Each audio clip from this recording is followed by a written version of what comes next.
Pascal.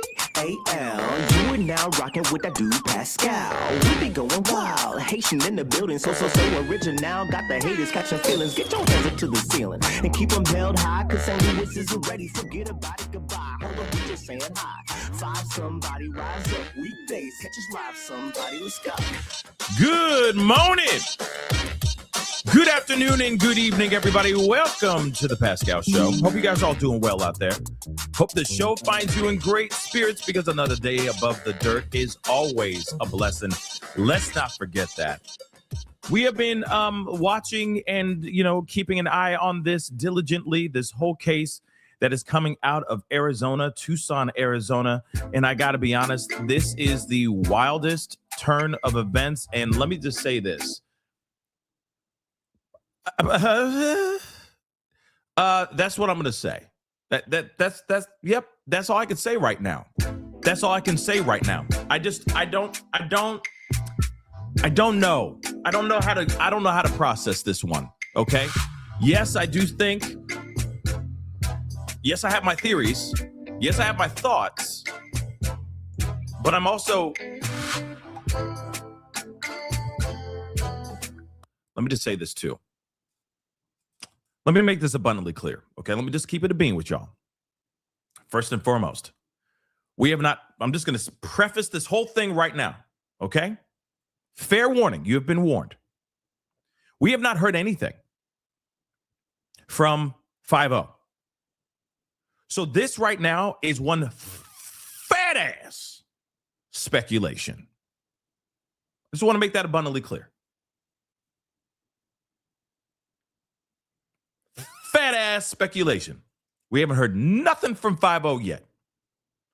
But the news be newsing and the news be talking. So I want to make that abundantly clear. Because this could be some sloppy work or this could actually be true. Okay? I'll explain everything in just a little bit.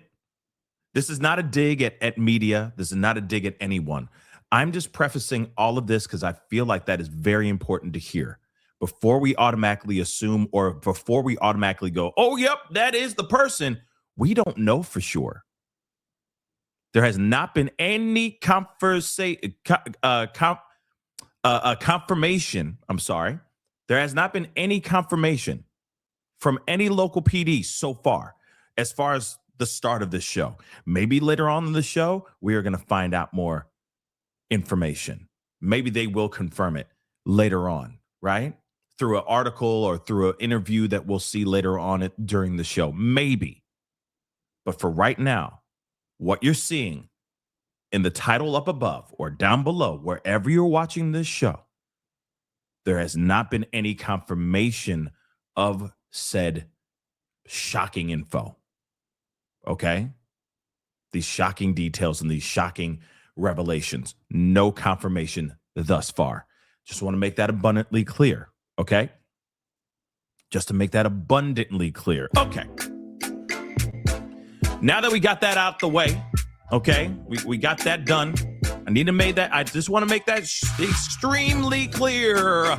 Okay? Because even myself, I'm like, man, wow, this is insane. But at the same time, like, no confirmation yet. So please do me a favor before we get into everything, okay? Because we're about to dive in, loves. So hit that like button down below. Crush it, do it, hit that reaction button if you're watching on these other platforms.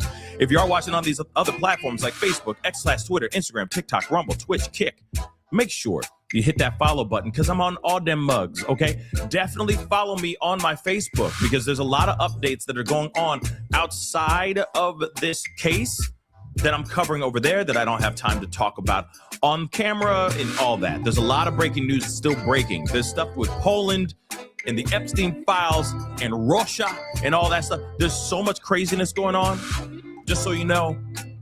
So make sure you are following that Facebook page, please, and thank you, okay? Subscribe here on my main channel, right here on my YouTube channel, The Pascal Show. Go over to The Pascal Show clips. Subscribe over there as well, okay? Subscribe to that second channel.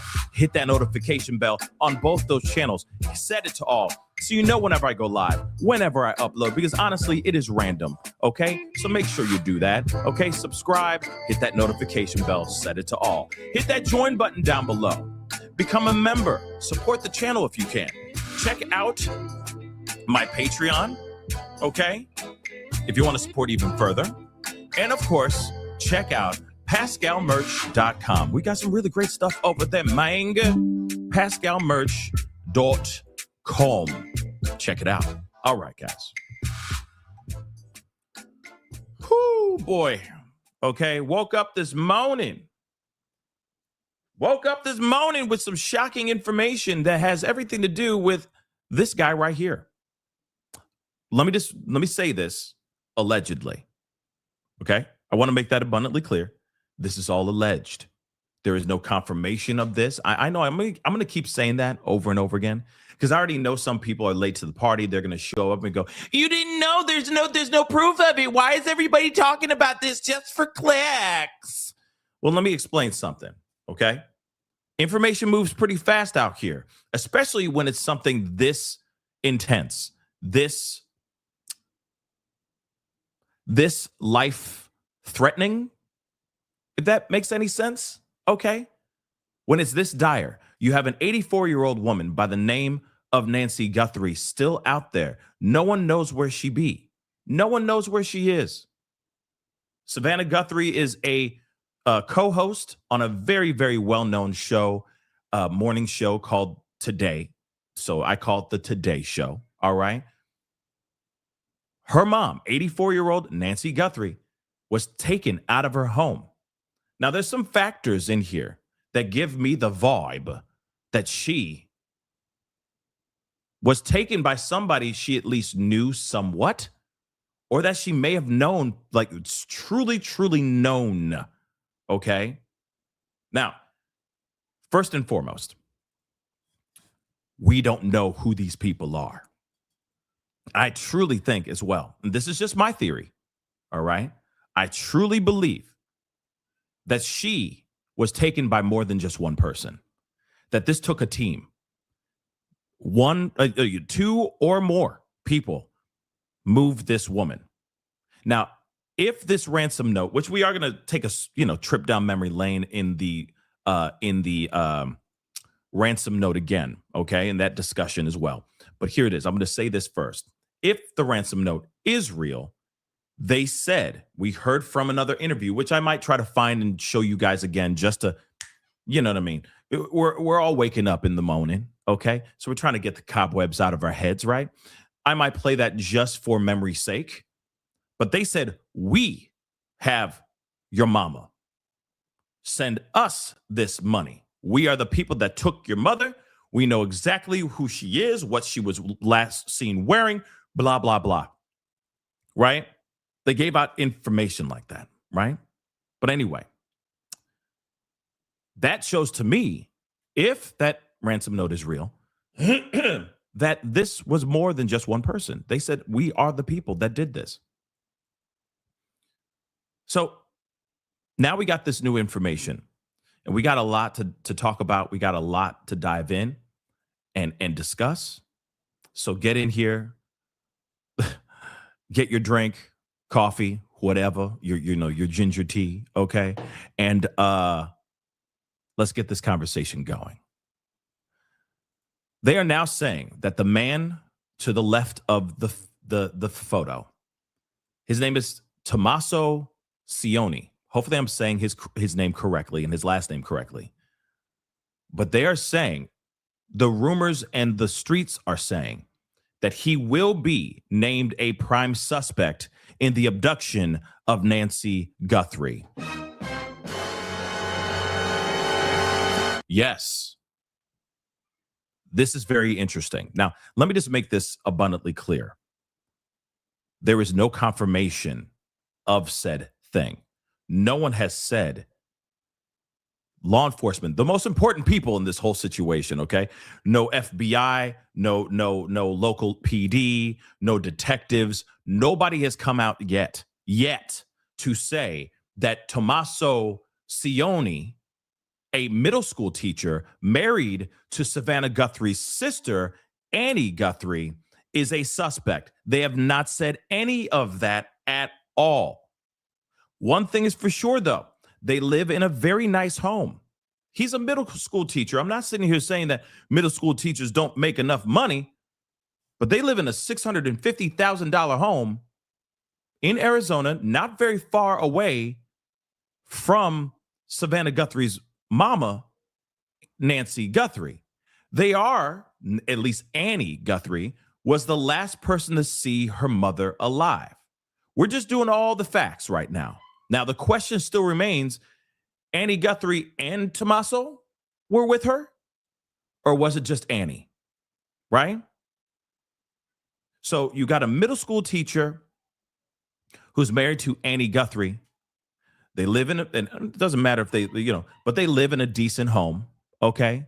They live in a decent home. Shoot, that's more than a decent home. That's a nice ass home, okay? You feel me? Okay? But they live only minutes away from Nancy Guthrie's home, that $1 million home that Nancy Guthrie was taken from, okay? Now, couple factors that we're going to talk about. First, again, Annie Guthrie was the one to drop her off at home. That doesn't mean that Annie Guthrie or even Tommasco have anything to do with this. But clearly, when it all comes down to a situation where the last person is to see that person alive, it's quick and very easy for them to instantly, for the public and law enforcement, to instantly side-eye those people, the last people to see that person still alive and breathing. Sorry, I've got to bring it up, but perfect example. Sebastian Rogers, who is still out there. No one knows where that young man is. I hope he is found. But at the same time, who was the last person to see Sebastian Rogers alive? Hence the reason why there was and still is a lot of side-eyeing towards who, right? So, and I'm just using that as an example, not trying to unearth anything or start drama online or anything like that. I'm just stating the fact. One of the main reasons why people were side-eyeing Proudfoot's, Katie, to be specific, is because she was the last person to see him breathing. She was in that home, and then he disappeared, and he was gone. So, of course, everybody's side-eyeing her. So you look at the same situation here. The last people to see Nancy Guthrie alive, okay, is Annie Guthrie. Now, in the reports that I've read, it's Annie Guthrie who drops her off, not Annie Guthrie and Tommasco. Now, if Tommasco was there dropping her off as well, then that would be something. Or it doesn't matter. He was one of the last people. If he was sharing a meal with her and playing mahjong and before she was dropped off at home, that's very possible too, right? So if he saw her, then these two are the last people to see Nancy Guthrie alive and breathing. So, of course, instantly, they're going to look to family. They're going to look to the people who saw her last, right? So, here's the thing. We got questions. I got questions, right? And apparently, Ashley Banfield was one of the people that was one of the first to actually break this story. But of course, we're going to go to this article first. Actually, I'm going to a different article real quick. It's about this. Okay.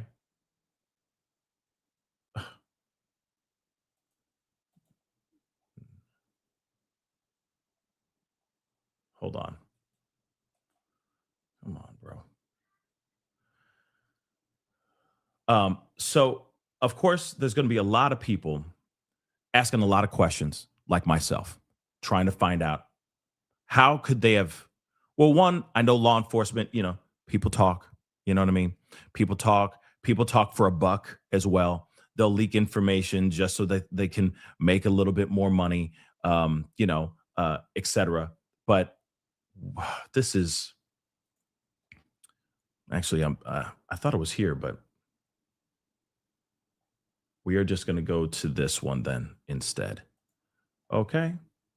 So Ashley Banfield, and we're going to be looking at Ashley Banfield's podcast, okay? Because she is the one who basically said that the brother-in-law could be named a suspect, which obviously is absolutely shocking, terrifying, you name it. It's wild. It's wild. Is it true, though? Now, a lot of us have been wrong a billion times over. When it comes to true crime, we have our theories, we hear rumors, we hear reports from other people, we get eyewitness accounts on things that are not completely accurate, so on and so forth, right? We get a lot of information that may not be in 110%, but we want to be on top of the case, right? Now, this could very well be that situation. Getting some information that could very well be 110% accurate, or getting information that might not be 110% accurate, right? But it would make sense to a certain extent if the brother-in-law or even the sister were being looked at in this kind of way. It's simple math. It's simple math. But prime suspect, I don't know. I do not know. So let's take a look at this. Let's take a look at this. Again, no true confirmation on this yet. Okay, I just want to make that abundantly clear. No true confirmation on this. It is a very serious piece of information. So let's find out what's going on here. There's a stunning twist in the kidnapping of Today anchor Savannah Guthrie's mother, Nancy. Her son-in-law might be the prime suspect, according to Ashley Banfield. Banfield, the former host of Banfield on News Nation. Yeah, she's not on News Nation anymore. Now she's just doing her podcast. Shockingly enough, I'm surprised about that too. And now I think Jesse Weber took her time slot, if I'm correct. So now he's doing his show. He has a show on News Nation. It's a very interesting turn of events in the true crime business world that has happened recently. But she reported this last night, very late last night, by the way. So Tommasco Cioni, who apparently writes poetry in Italian, so he's Italian. So Tommasco Cioni, okay? Now we just learned a new Italian word last night, remember? Autentico. So is it a fugazi or autentico, right? We learn new words every day, guys. Now we're learning new languages. Look at that. Y'all, it's now becoming, you just know one word in Italian. But moving on, Tommasco Cioni has been identified by police as a possible suspect in the case, citing a trusted law enforcement source. So what's up with this? Who is the source that said this? Because they haven't done, like I said, let me repeat this again. They have not done a press conference saying that they haven't put out a press conference saying that this is the guy. Maybe they will at some point, right? Dab, where was the racism? What? Some Dabba, what? The fuck? What? Bruh, come on. What? Okay, because I said he's Italian? What? Okay, guys. Good morning. It's Wednesday. Okay. Good morning. Anyway, the veteran journalist reports Cioni is married to Savannah's sister Annie, which we already know.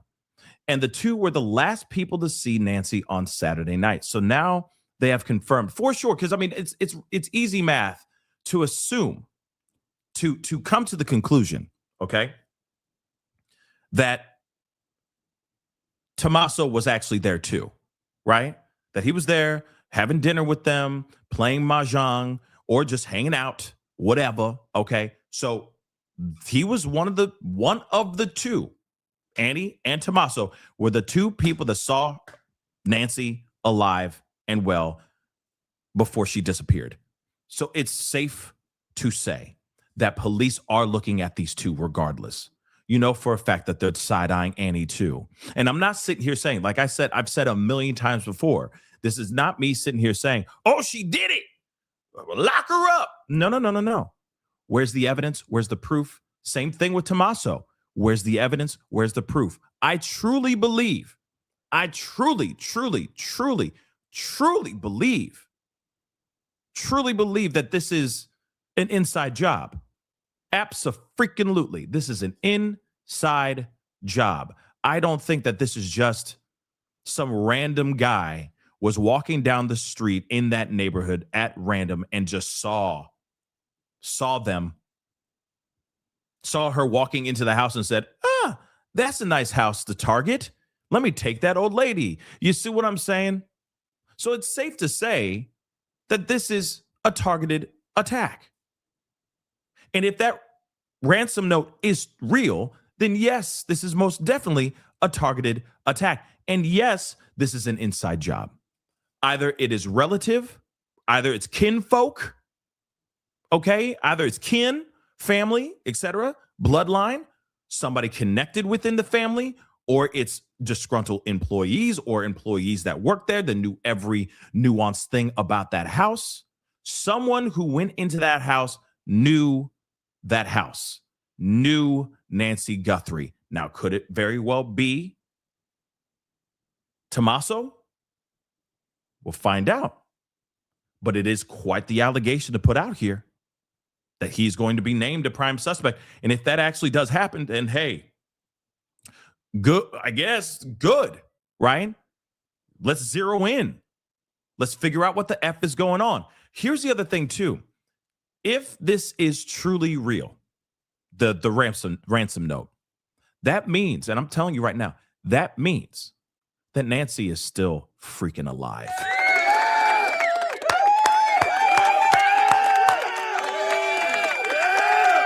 You want to know why I think she is still alive? It all rests on this ransom note.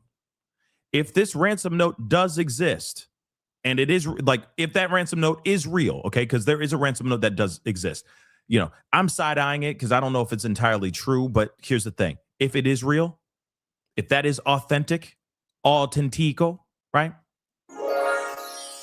New word of the day or of the week, okay? If it's not a fugazi, then that means she's still alive because they need her alive to get the money. You see what I'm saying? If she did not survive this encounter, they're not going to sit there and say, oh, you know, give us millions of dollars through Bitcoin or the lady gets it like some crazy old school movie. No. She would have been left in that home deceased or found somewhere discarded deceased. So the fact, and if this is a true ransom note, that means she's still alive. So there is hope, which is fantastic. She might be a little bit banged up, but she is still freaking breathing. And that could be really great news. Just saying. Okay. Now, yeah, Nicole B, maybe she did refuse to loan somebody some money. Maybe she did, Nicole. I don't know. We don't know everything yet, right? But one thing is for sure, things are starting to leak, allegedly, and they're saying Tommasco Cioni is the one who is going to be. He has not been named this yet, but he's going to be named prime suspect. Moving on. And he reportedly had dinner with Nancy that night, but it's unclear if Cioni was also present. See what I'm saying? So we don't know if he was there or not. But he might have been in the house, you know, I don't know, playing Fortnite. You never know. You just playing COD, maybe getting ready for his, you know, getting his curriculum together for school for Monday. I don't know, right? Moving on, though. As you know, Nancy's family called police Sunday after they got word that she didn't show up to her regular Sunday service. Now, Banfield reports investigators have towed Annie's car, which has some connection to 50-year-old Cioni. That's the thing. They took her car. They took Annie's car. They also took Cioni's car, Tommasco's car as well. So it wasn't just Annie's car that they took both their cars. Why? Banfield adds that all the cameras at Nancy's Tucson, Arizona home were smashed in. Holy crap. No bueno. So again, all the cameras were smashed. What does that tell you guys? What does that tell you? If her reports are true, are correct, what does that tell you, loves? Hold on. Having a little coffee. Hold on, loves. Superior. Why would those cameras be smashed in? Obviously not to get caught. But this person smashed all the cameras. What does that tell you? Don't worry, take your time. I'm waiting for the chat to talk. Wake up, chat. Hello, good mornings. Good morning, okay? It's like we're in school. I just wrote up an equation on the chalkboard, okay, or on the whiteboard, and I'm saying, what is that equation? What is the equation? What is the sum of the equation? Take your time, pupils. As I sneeze. Yes. What does that mean, guys? It's a freaking movie, y'all. If this is real, this is a freaking movie. Where is Mel Gibson? Maybe not Mel Gibson. Maybe not Mel Gibson. Maybe not Mel Gibson. Okay. Didn't he have a movie called Ransom? Maybe not Mel Gibson. Damn. He was good until he wasn't good no more. Damn. But think about it. Why were the cameras smashed? What does that tell you, guys? I'll tell you. I will tell you. It means that somebody knew exactly what was going on in that house, knew everything about that house, from the rooter to the tutor, all right? Knew about these cameras, went out of their way to smash those cameras before, during, or in the middle of taking her. Before, during, or after that persons took her. Smashing those cameras, if this is accurate, if what Ashley Banfield says here is 110% true, then that tells you this is a mother-loving inside job, baby. It also tells you that this person personally knows the ins and outs of this home. Here's another piece that I think is very interesting as well. Okay. Yeah, I know about the cloud storage. We're going to talk about that in a second. We're going to talk about that in a second, classic. Here's the thing. Smashing the cameras, there's the attack, so on and so forth. Nancy Guthrie is still alive. That's what I feel in my bones. She's still alive. But here's the thing. The dog. She apparently has a dog. Now, here's the thing. The dog isn't like, from my understanding, isn't like it ain't a pit bull. It for damn show ain't a German Shepherd or a Rottweiler, right? But at the same time, if the dog wasn't yapping or doing anything crazy, that to me tells me that this particular dog was familiar with this person. If it wasn't yapping and losing its mind. You see what I'm saying? Now, of course, that's with all the information that's being told. It was a Cocker Spaniel. Yeah, I don't know what kind of breed it is, but they were saying this was not the kind of breed that's like a guard dog. But you know dogs. You know how dogs are. They're going to bark. They're going to do what they do, right? But one thing is for sure. If they're saying like, there was no dog barking, etc., maybe the dog knew the person that was entering the home before they actually attacked Nancy Guthrie. They smashed all the cameras. That means that they know exactly where all those cameras are stored or stashed. So they smashed all the cameras before they did any of this stuff, or during or after. Here's the other thing. Classic just said, the cloud, Pascal. Well, here's the thing. If somebody knew the password to her security cam footage, they could easily get in there and delete the footage or change the setting or whatever they needed to do so that whatever's being captured on film isn't getting captured on film. You feel me? So that's possible too, because we're understanding that the family members knew the password to her security cam stuff. So it's still possible that somebody could go clickety clack and delete. Or like I said, change a setting so it doesn't record. It just stops recording. That's also possible as well, right? That's also possible, right? So again, this shows to me that this was an inside job and this person knew this woman very well. And that could mean somebody who's, hired, to work on landscaping, the pool boy, the housekeeper, could be anybody. But now they're saying Tommasco Cioni, the brother-in-law to Savannah Guthrie, may be called prime suspect in this entire case.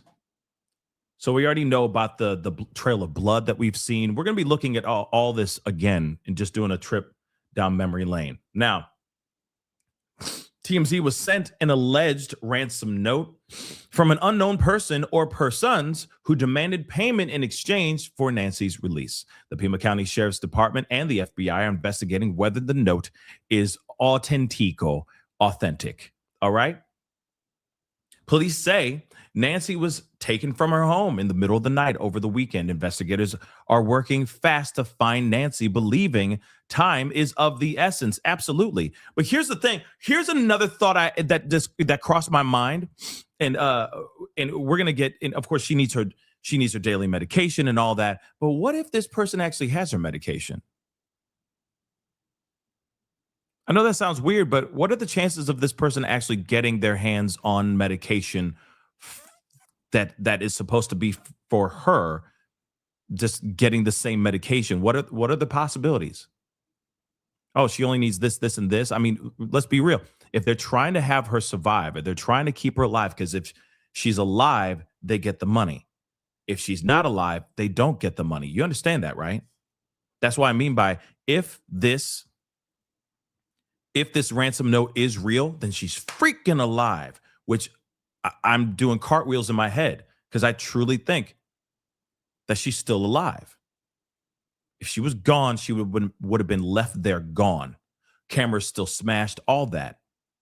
But they would not be posing her as if she's still alive to get the bread. You see what I'm saying? But let me get this Ashley Banfield podcast up, because we definitely need to take a look at all of this too, because this is pretty shocking stuff. Yeah, this is a massive twist, a massive twist. And you know what would make this, what would help this show and create a massive twist is if all y'all hit that like button down below.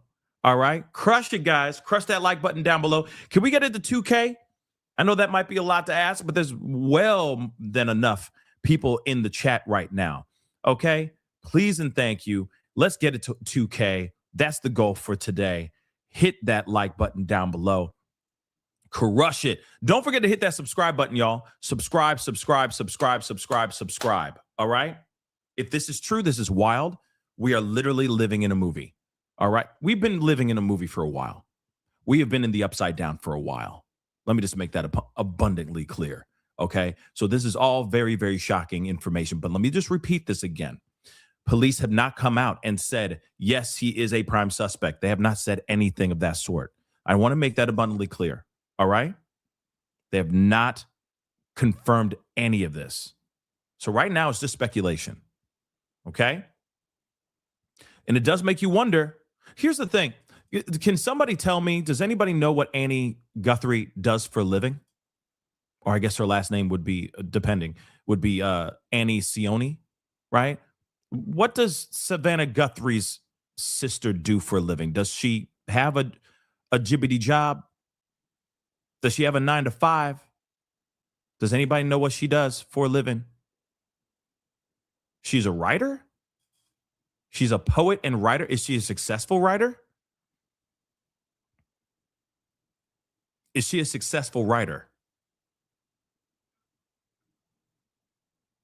Like, what does she write? Like true crime stories or something like that? Does she write thrillers? Does she write romance novels? Like, does she write just nothing but haikus? Like, when you say poetry, what is it? Does she write sonnets like William Shakespeare? I'm just curious. Is she successful at what she does? I think that's kind of important too. You got Tommasco, who is a middle school teacher. From my understanding, from what I understand, he's a science teacher, I think. Right? He writes poems as well, but he writes them in Italian. In Italiano. He does it in Italian because he's bilingual, at least, right? So he's a poet as well. But you see what I'm saying? What's popping off here? Is she a successful writer? Is she a successful author? That's what I'd like to know. I might have to look that up while we listen to this. And there will be a poll at some point this show. So trust and believe we're going to be doing that here very, very shortly. Okay. Oh, then wait, they're not married? I thought they are married. No, they're married. They've been married and they have a kid too. Yes. The house is like $650,000. The house that they live in, which is only minutes away from Nancy Guthrie's $1 million home. So they live in a very affluent area. Is Savannah Guthrie flipping the bill for both of them? For both houses? She does make at least $7 million a year. $7 million. Oh, that's a lot of money. Oh, that's a whole lot of quiche. Okay. Could she be flipping the bill for both? Could the brother, Cameron, and Savannah Guthrie, could they both be flipping the bill for both of the houses? I'm just asking the questions, guys. We don't know, right? Is she a successful author? With all due respect, is she successful? Because a $650,000 a month home, sorry, not 65, $650,000 home in Arizona, God knows what that mortgage is, right? But that sounds pretty steep for just one single breadwinner in the house. And that breadwinner is teaching at a middle school. Now, depending on the school and how long he's been there and all that stuff, is that, you know what I mean? Can he, if it was just him working, is that enough? Would that be enough to hold it down for a big house like that? Well, not big, but I would say an expensive house like that. That ain't cheap, right? So, I got questions, guys, but let's take a look. Let's take a listen to this. Shout out to Ashley Banfield. I'm happy she's, she's ventured off and started to do her thing. Her podcast is doing very well. And this one's at 250,000 views already. And it's been up for like 9 hours already. So these new claims are insane, but have not been confirmed, guys. I just want to make that abundantly clear. Community. It's also very dark and there are no streetlights.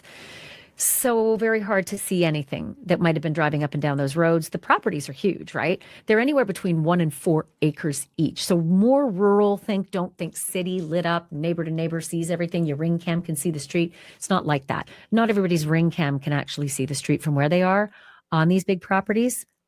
The sheriff today said Nancy Guthrie's life is in jeopardy. Could be a couple reasons he said that. Number one, medications were left behind in the home. Medications that she would need within 24 hours could be fatal. And it's now 72 hours since the last time she was seen.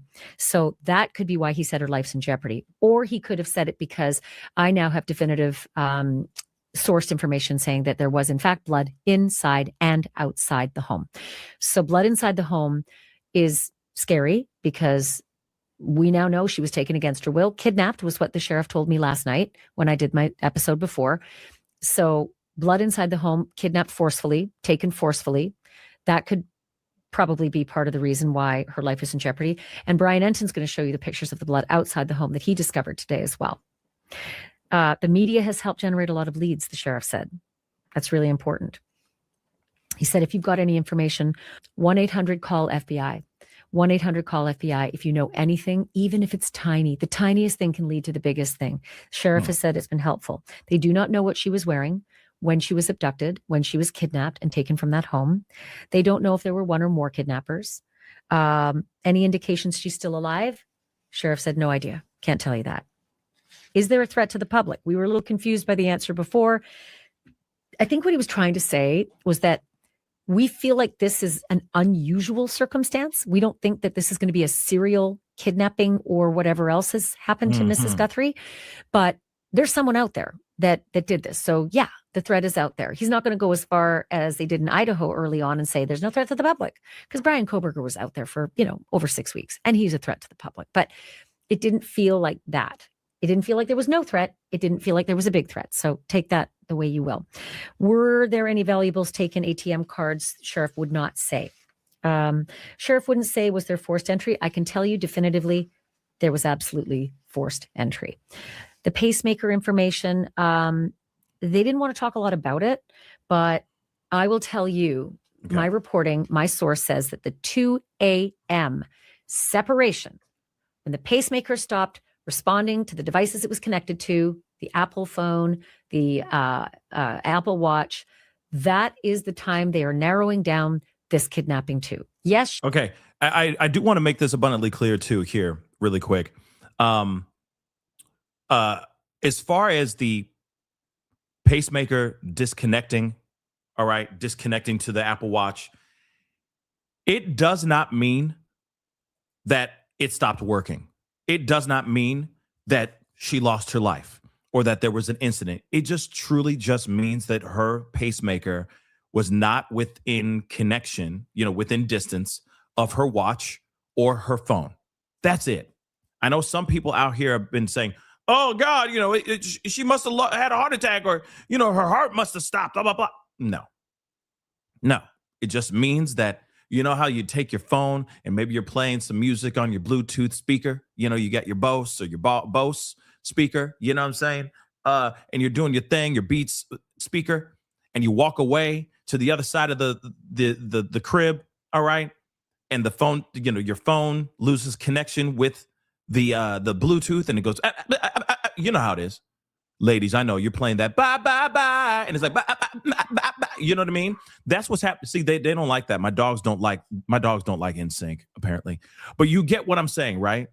It just means that her pacemaker just lost connection to the watch and her phone. That is it. It doesn't mean anything other than that. Just want to make that abundantly clear, because some people are losing their minds over that, going, the pacemaker, it means she's dead. It doesn't mean a damn thing, guys. It just means it was disconnected. It lost connection to the doggone phone and her watch. Just want to make that clear the air on that really quick. All right, let us continue. She was last seen at 9:45, but the kidnapping, they are pegging it to that moment, because that is when the pacemaker that's inside the girl, the woman, the elderly mother who was taken out of that house, it's separated. And so that is what they are now narrowing the disappearance time down to, according to my law enforcement source with knowledge of this investigation. Pacemaker separates 2 a.m. That's when they believe the actual kidnapping happened. Mm-hmm. The house was turned back over to the family yesterday after 6 p.m. Again, that would be Monday, February 2nd. They processed everything. Crime scene tape went up, done with the residents, turned back over to the family, but nobody washed the blood off the front steps up to the front door. And Brian Enton was able to go up and look at it because it's not a crime scene anymore. You're going to talk to Brian in a moment about that. I think I mentioned this before, but if I didn't, they are waiting for the camera information and very frustrated. Police are very frustrated by how long it's taking to get the Nest company. I learned that it is the Nest company. It's not Ring Cam. So It's stupid. not Ring.com. It's Nest cameras that were out front that were smashed.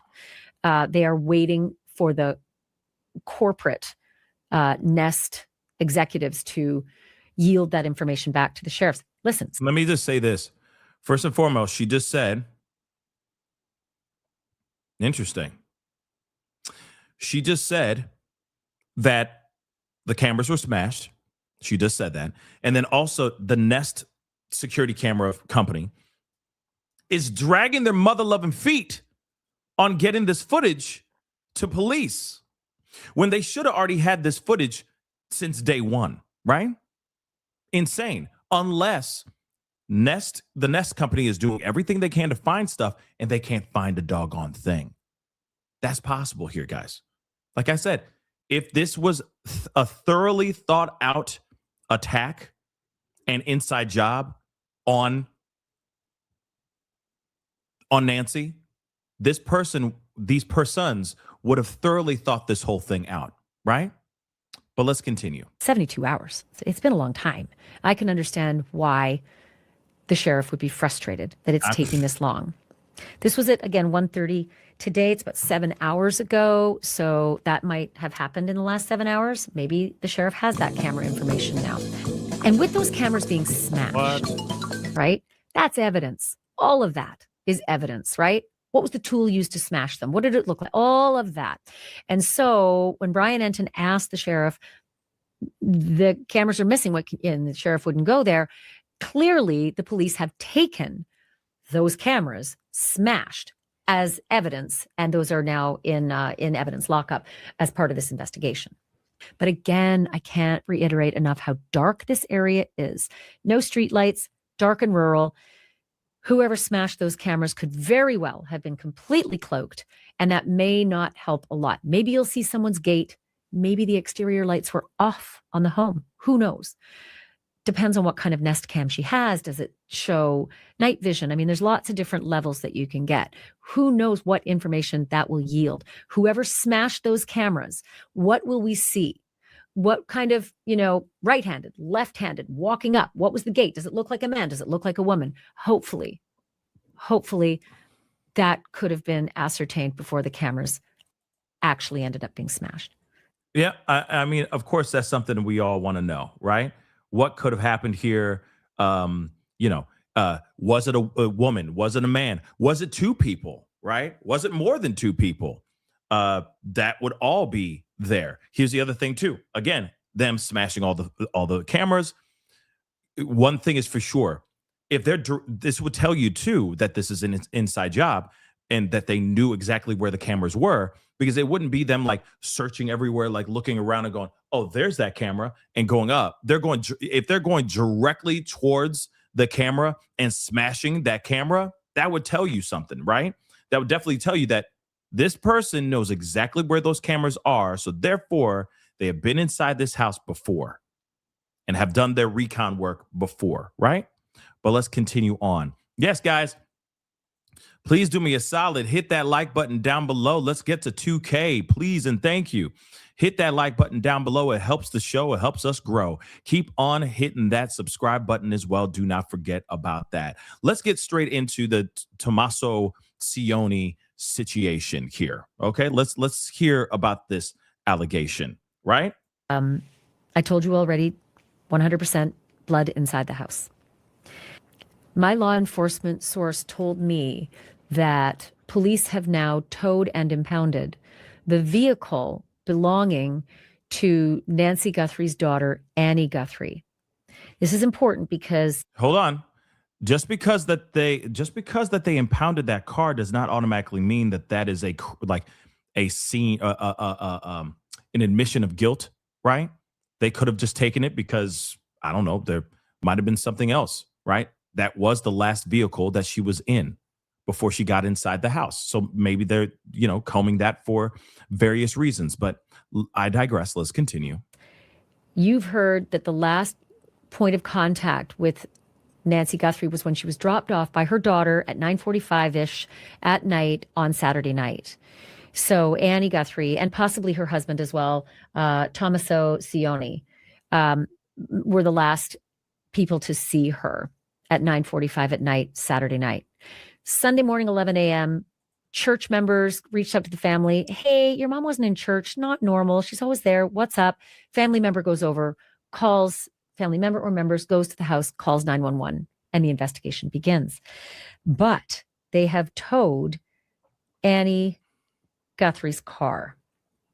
And there is some connection to Annie Guthrie's car and Nancy Guthrie's son-in-law.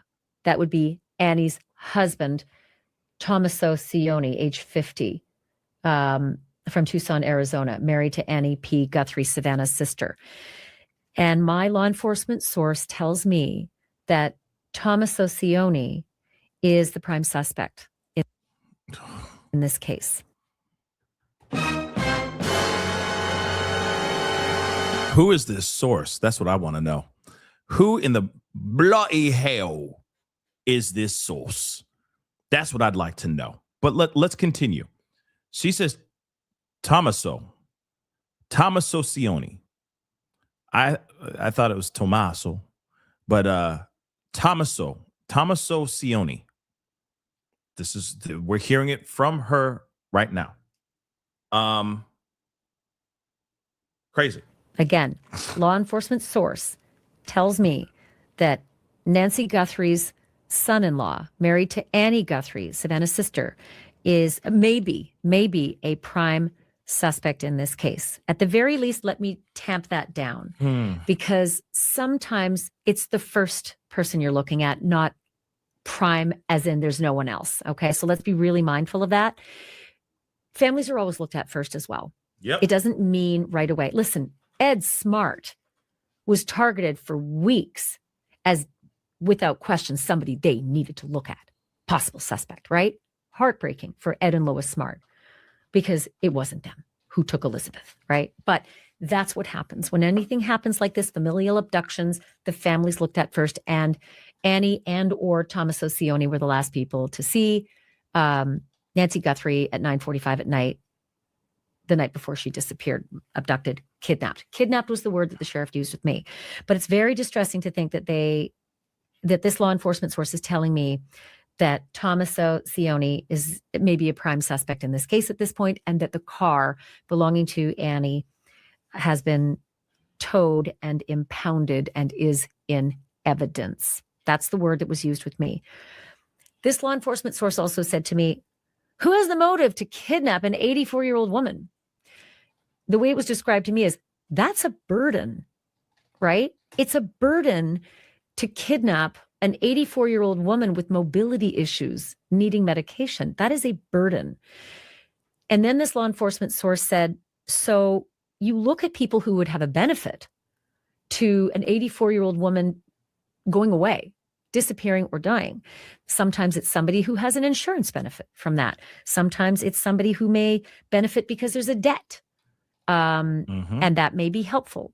These are just musings. They are not evidence. Okay.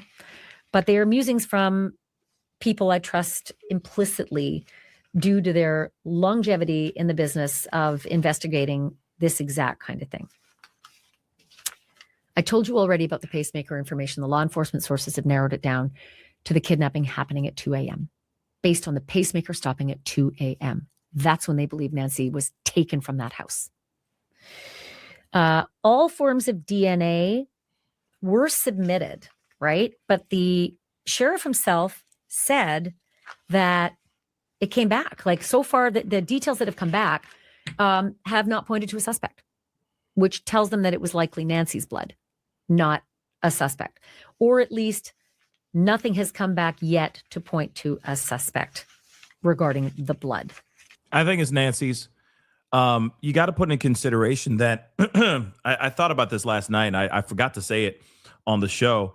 If she's on some sort of blood thinners, any type of, heart pressure type of medication, the blood thinners would make you bleed pretty quick, bleed a lot and fast because it's blood thinners. So it'd be very, very tough, if she got nicked or hit of some sort, she would definitely be leaking considerably because of the blood thinners that are in her system, right? So, and right now, I mean, let's be real. She is taking all kinds of stuff for cardiac issues. She has a pacemaker, right? So again, blood thinners, all the other stuff that she's taking as well could be a factor in why there's so much, such a trace of blood, on the way out of the house. They say, this is according to Ashley Banfield, we don't have any confirmation from police because police have been playing a lot of this close to the vest, but she said that there's blood inside and outside, which we already saw the outside. It's fair to assume that there's blood inside the house too. If she was leaking outside the front door, she was probably leaking, bleeding on her way out the front door as well. They're saying that the DNA, after doing DNA on the blood, it is not any of the assailants. That's what they're saying. So either it is most definitely Nancy's blood, or that DNA that they found, they don't have that person on record at all. That's possible too, right? But they're saying that I feel like it's safe to say that blood is indeed Nancy Guthrie's. Okay. So again, yeah, and I keep thinking it's a nosebleed. Okay. Lake, I'll just say Lake. Okay. Lakeshore Douglas. Okay. Yeah, I think it's a nosebleed. I think she got knocked in the face to, immobilize her, to slow her down. She probably was putting up a fight, and damn right she better have been, right?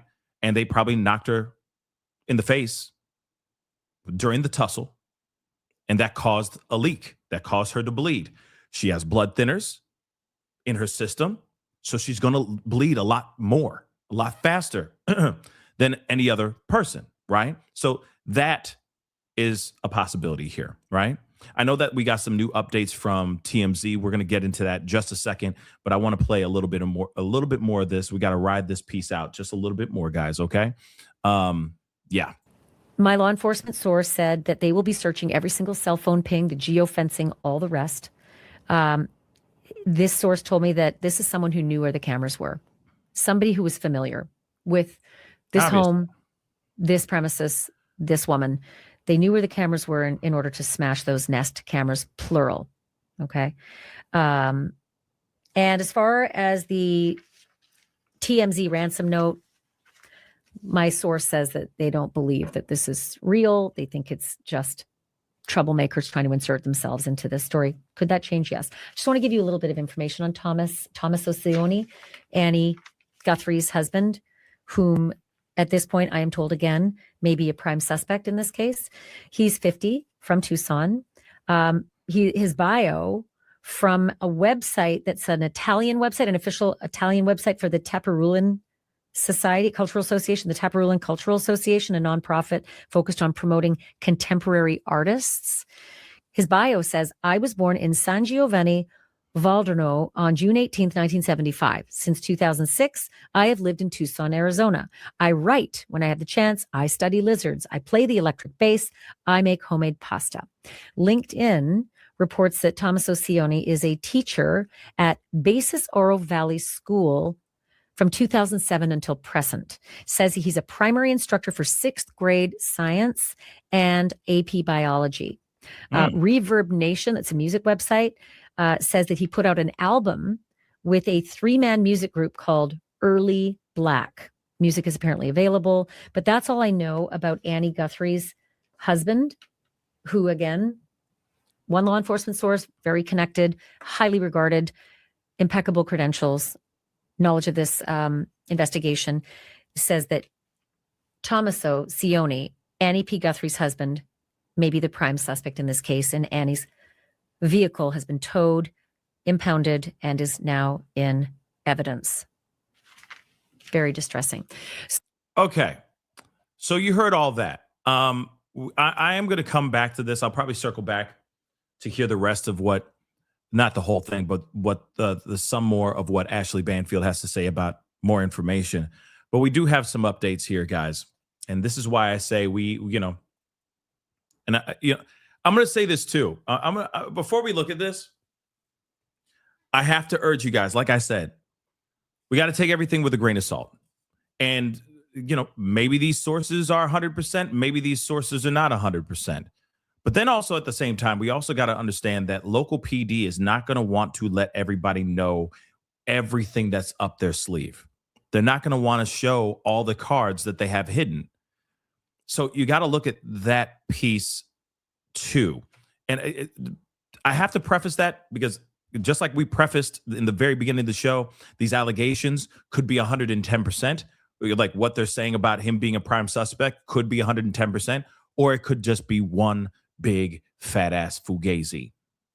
Now we got some new information, and it's coming from TMZ. Here it is. Now they're saying that cops are denying that report about the brother-in-law possibly being a mother-loving suspect. What did I say? What did I say? What did I say, cabron? Okay. What did I say? What did I say, y'all? I said, okay, we got to take these things with a grain of salt because we just don't know if what we're getting, these sources, these people out here saying these things, blah, blah, blah. We don't know if these people are telling the truth or saying completely 110%. And now we're hearing right here, cops are denying that Tommasco Cioni is even a mother-loving suspect, prime suspect, in the disappearance and kidnapping of Nancy Guthrie.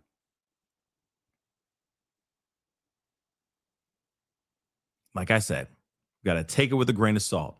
Could it be him? Could it not be him? But here's the thing, though. Let me just also say this again. Let me preface this, too. This is important.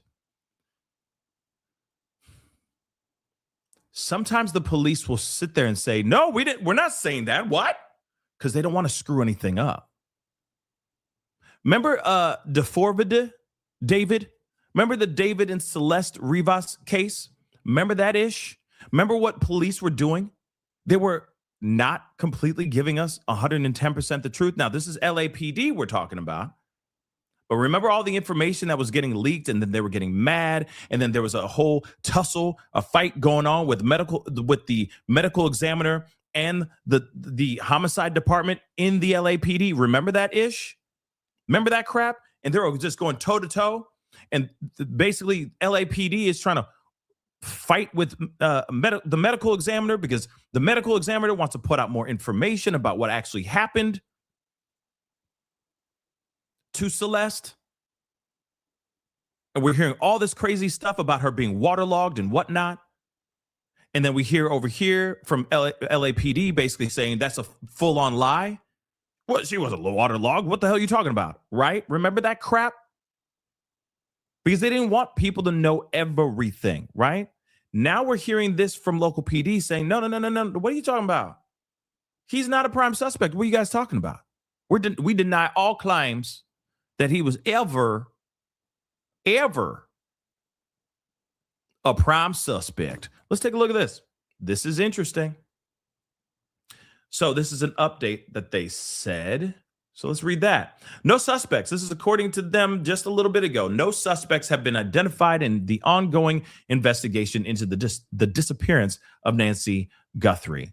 All right. This is what the sheriff from Pima County said this morning. The department tells TMZ we have not identified a person or suspect or person of interest in this case. Detectives continue to speak with anyone who may have had contact with the Mrs. Guthrie.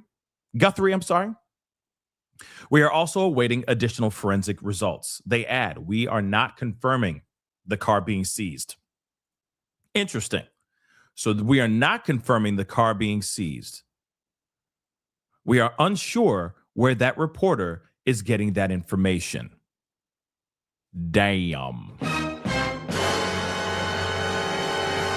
I really hope, but here's the thing. We've seen the likes of people like Remember when Brian Enton was reporting? I forgot what story he was reporting exactly on, but he reported something, and he's like, I got this from a very reliable source. X, Y, and Z happened. Nah. Only to find out that they pushed back, basically saying that what he said was not true at all. Then he came back and he's like, I'm standing 10 toes down on what my source said. My source told me X, Y, and Z. I stand with my source. My source is credible. And then it later on was found out that he was right all along, that it was true. Yeah, it was the Jake Hotto situation. He was out there that they used like a plant in the cell, and Jake Hotto basically confessed to this fake inmate that he had done some bad things to Emmanuel Hotto. Remember? So then that report came out, and then the local PD pushed back saying, that's not true. We didn't do that. That's not true at all, when it actually was true. And he's like, I stand by my source. It's not a fake. It's not a lie. It's true. They really did use that, right? Remember when he did that happen with Brian Enton? And he's like, I stand 10 toes down on this information. I have credible sources, so on and so forth, right? This could very well be the same thing, where they're like, what are you talking about? We seized the car. We didn't seize any car, right? There's no prime suspects, because they don't want to say anything out loud that could get them in trouble. You see what I'm saying? That could compromise the actual case as well. Now, I'm not sitting here saying that the source that gave Ashley Banfield this information is 110% authentic and real. I'm not saying that, but I'm also saying that we still have to look. We got to err on the side of caution on both sides of the fence. You see what I'm saying? We got to err on the side of caution on both sides, because there are people out here that will try to protect the investigation before it goes out to the public, right? Or they'll be willing to lie to the public, right? They're willing to lie to the public over, compromising, having the investigation become compromised, right? So that could very well be what's going on here. That maybe the source is telling the truth, but they're like, oh, shoot, we can't say anything. We can't confirm that right now because he might run. He might call. See, that's the other thing, too. You got somebody who is being held against their will, that has been kidnapped, right? This person has been kidnapped. This woman, Nancy, has been kidnapped. She is in somebody's hands. And if they find out something that's true, something devastating could happen. They could pull the trigger, or they could literally, even so, they could basically say, we want more money. That's possible too. Or they might rev up, if the ransom note is real, they might rev up the deadline, if there was even a deadline for the Bitcoin transfer, right? They might be like, no, we want that money right now. No waiting around. There's no, let's go. Because they might be scared about getting caught. Shoot, they're hot on our trail. We got to get this going. You see what I'm saying? So again, yeah, MB7, this could literally destroy negotiations, conversations between LAPD, or not LAPD, I'm sorry, local PD and the people that are holding Nancy Guthrie. I mean, there's so many things you got to put in consideration, right? So again, this is all crazy. This is all freaking crazy, but let us continue. This morning, the desperate search for 84-year-old Nancy Guthrie now entering its fourth day, with the Pima County Sheriff saying he's holding out hope Savannah's mom is alive. We have nothing else to go on but the belief that she is here. She's present, she's alive, and we want to save her. NBC News is aware of 2 reports of ransom notes sent to news organizations that reference Nancy Guthrie. NBC News has not seen those notes, and so far, no law enforcement agency has substantiated them. The Pima County Sheriff's Office saying it's also aware of the reports, adding, "We are taking all tips and leads very seriously."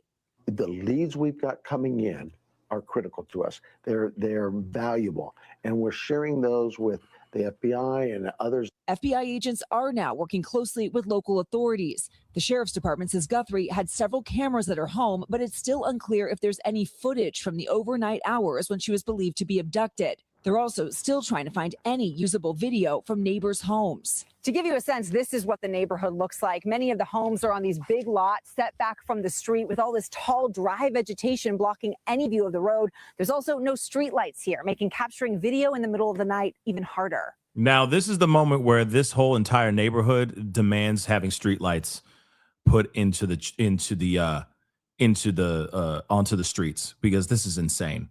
Here's the other thing too. That would mean that somebody either deleted the footage inside that house, or the footage wasn't even being captured at all. That's the only other thing I can think of, because it's been how many days now, guys?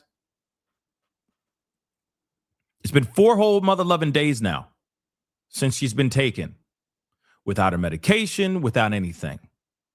You're telling me that something as serious and as devastating and as dire as someone being taken like this, ransom note allegedly has been submitted to the family and all that, you mean to tell me that this company would take this long to get footage to local PD over a situation this serious? Why? They shouldn't take this long for them to find that kind of footage. This means that those cameras weren't recording, or somebody went and destroyed the footage. Think about that, guys. Why is it taking so damn long? It's Wednesday. It's Wednesday. And she's been gone since really, really early Sunday morning, or late Saturday night, however you see it. What? Nest is really slowing, like dragging their knuckles. You know what I'm saying? Trying to find this footage. It tells me that maybe the footage doesn't exist, y'all. Maybe the footage just doesn't exist. President Trump weighing in on Nancy Guthrie's disappearance. Would you commit to more federal agents like helping out on this? Sure, I would. I'm going to call her later on. I think it's a terrible thing. I always got along very good with Savannah. Very unusual situation, but we're going to find out. While authorities stress help from the public is key, every lead and tip is important. the NBC family and supporters across the country continue to stand by Savannah. What you see on the Senate Today show is real. Those people are special people, and we're just heartbroken and devastated and praying for Savannah and her entire family through this difficult time.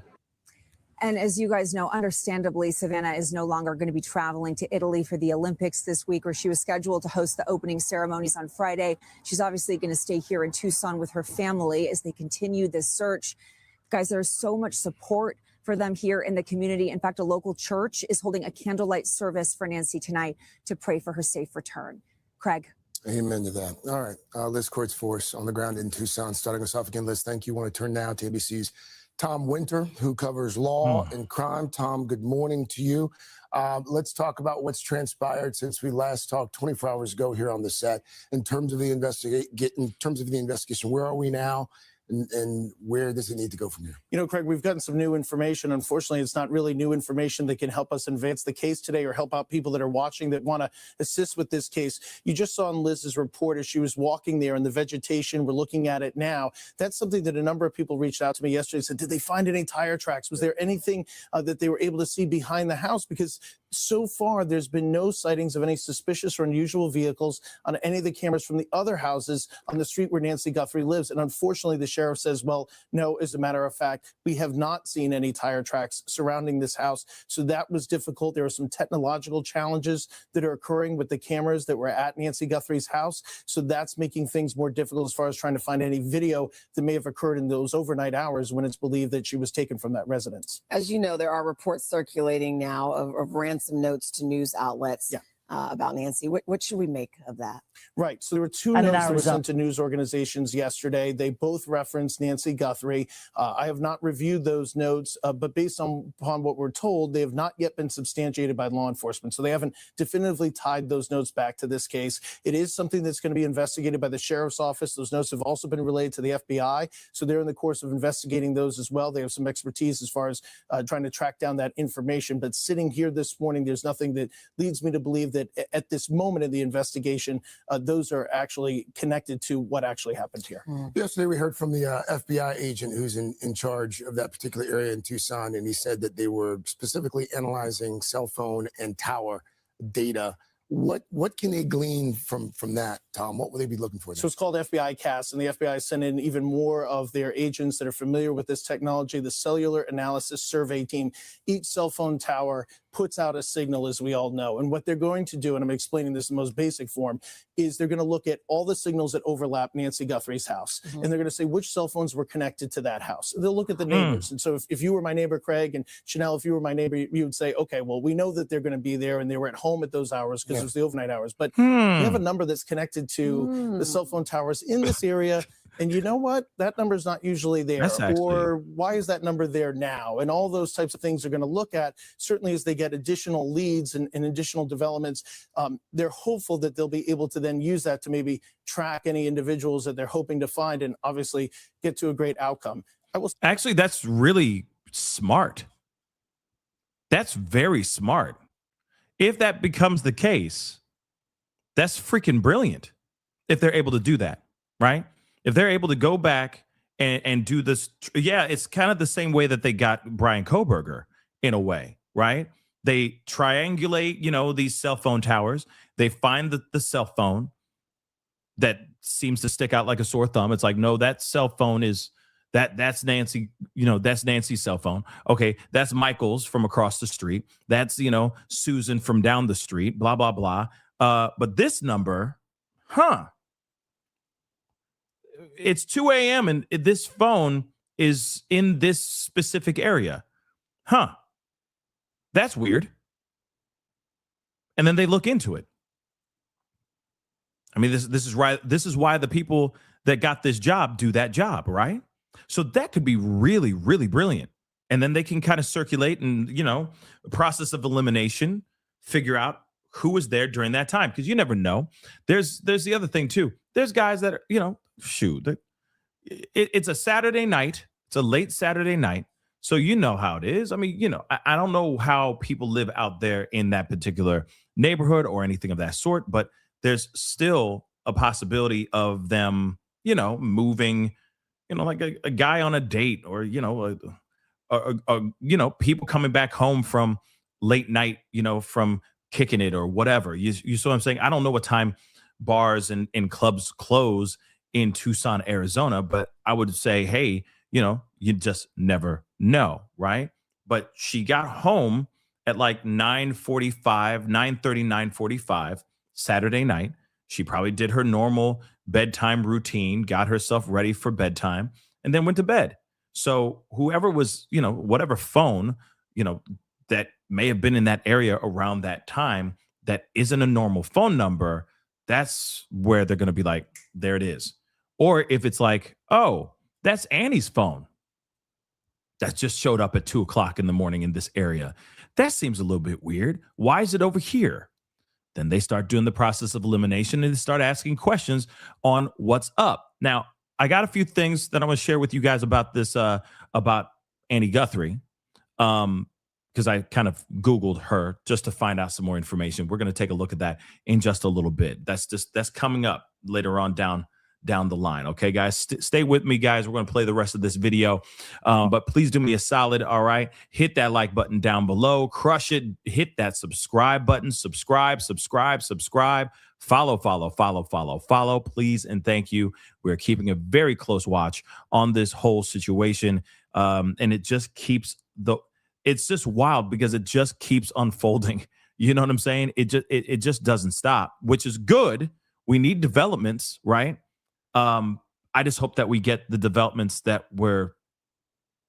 just hope the developments lead to a quick recovery of rescue of this mom. Say this. I've never covered a case in my entire career where somebody didn't know something, didn't know a family member, didn't know a friend who was responsible for this. Somebody always knows something.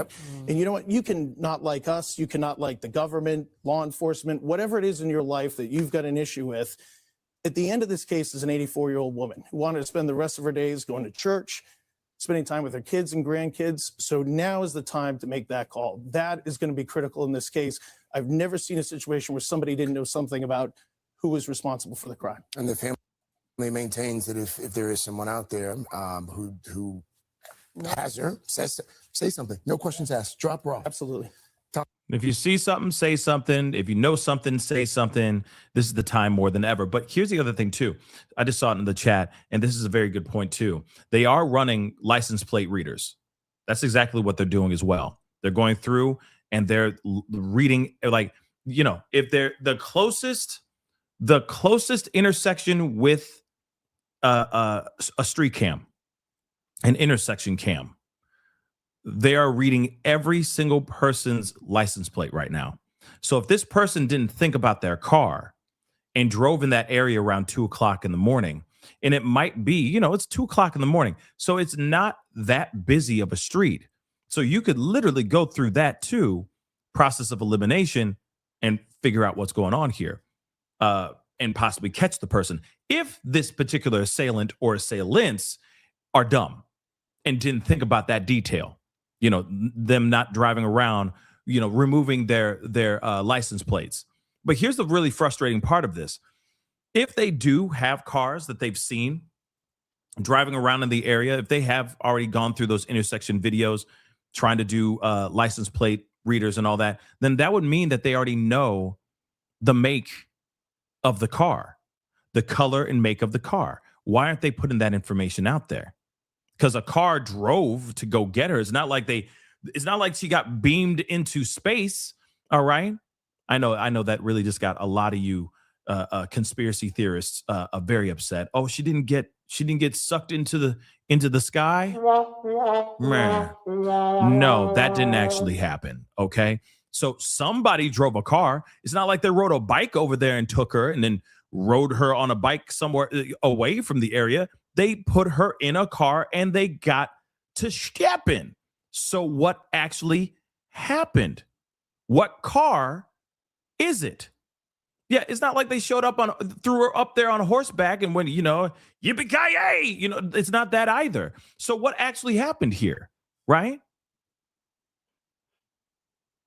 Where's the car? They got to at least give the people that, right? Like I said before, is a Honda Civic, 4-door Honda Civic. It's a midnight blue Honda Civic.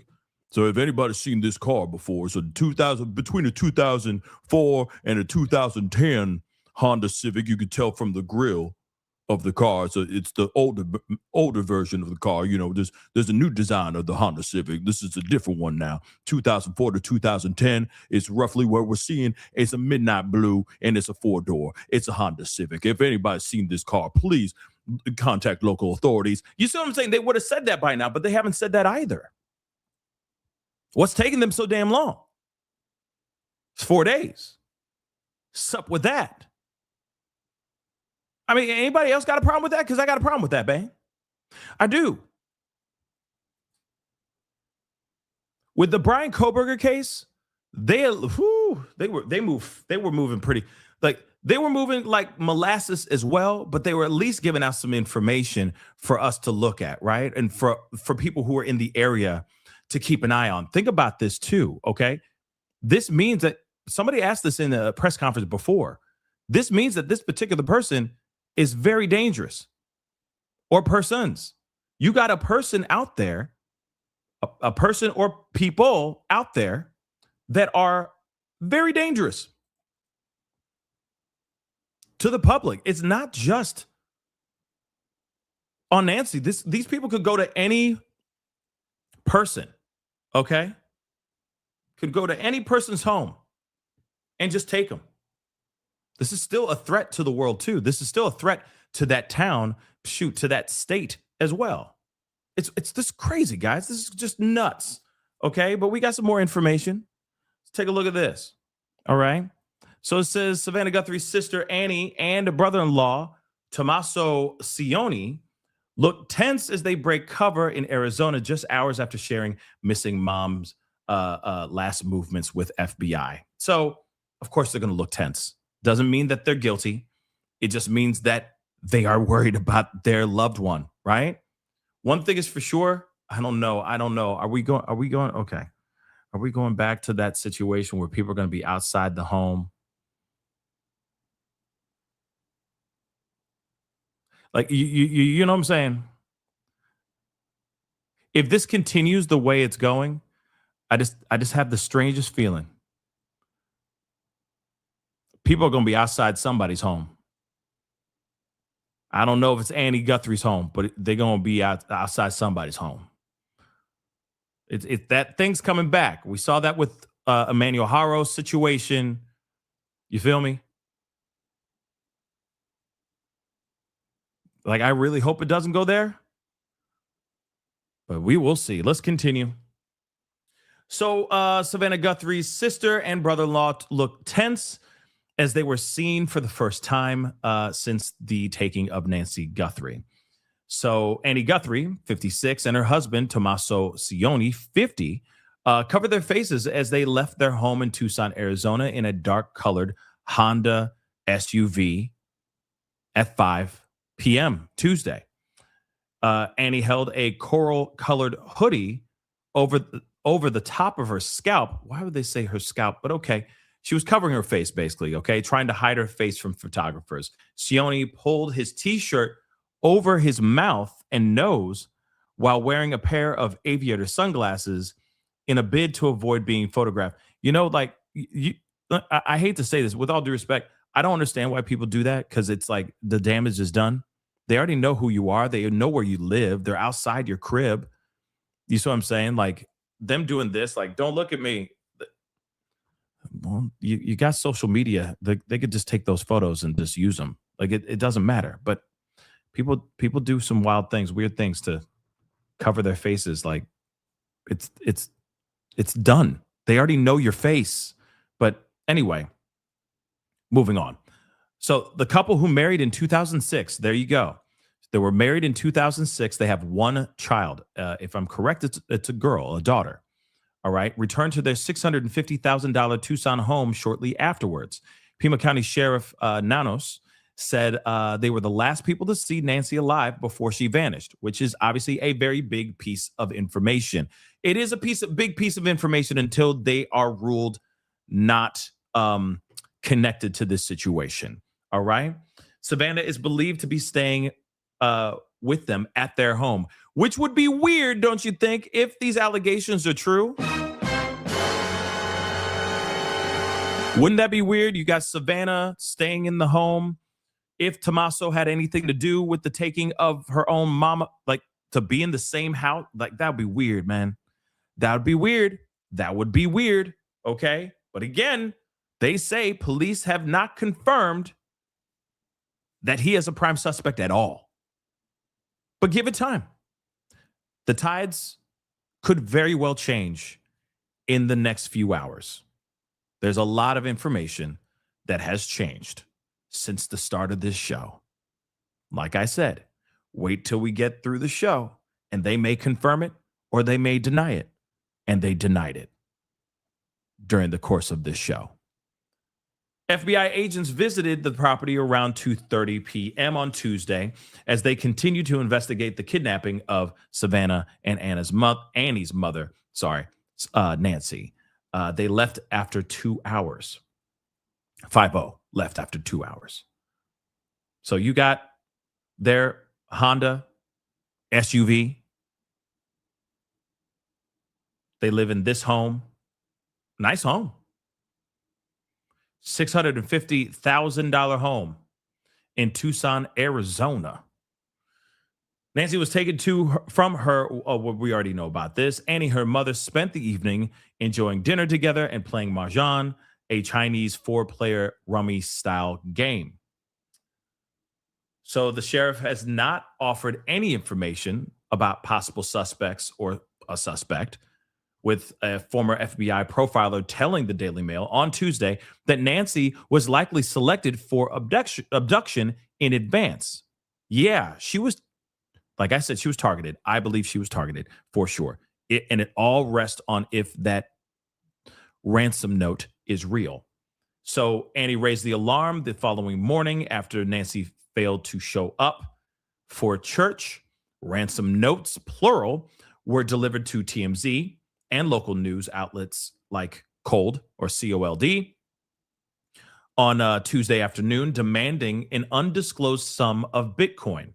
Now, here's the thing: there's been an art, like a little debate going on. Let's see, can you make a Bitcoin account anonymous? I'm curious about that. Can you make Bitcoin anonymous? Because here's the thing. Let me just make this abundantly clear. I'm going to read this off screen really quick because this is something I was thinking about earlier this morning. Because I'm like, remember I said, if they emailed this ransom note, they are dumb. This is the dumbest criminal in the history of dumb.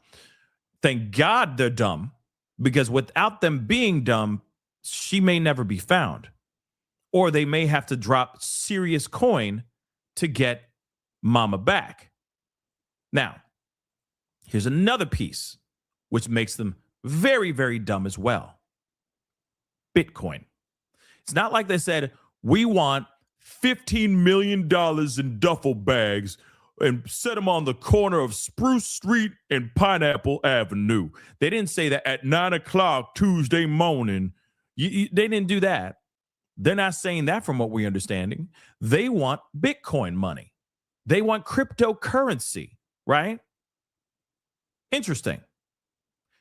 They're dumb. You want to know why? Because you still have to have some sort of connection to that account. You can trace a Bitcoin account. Here's the thing. I just typed in, can you make a Bitcoin account anonymous, right? So here it is. This is just AI, Google AI, saying Bitcoin is not fully anonymous, but it can be made highly private pseudonyms, okay, by avoiding centralized exchanges that require KYC, know your customer documentation.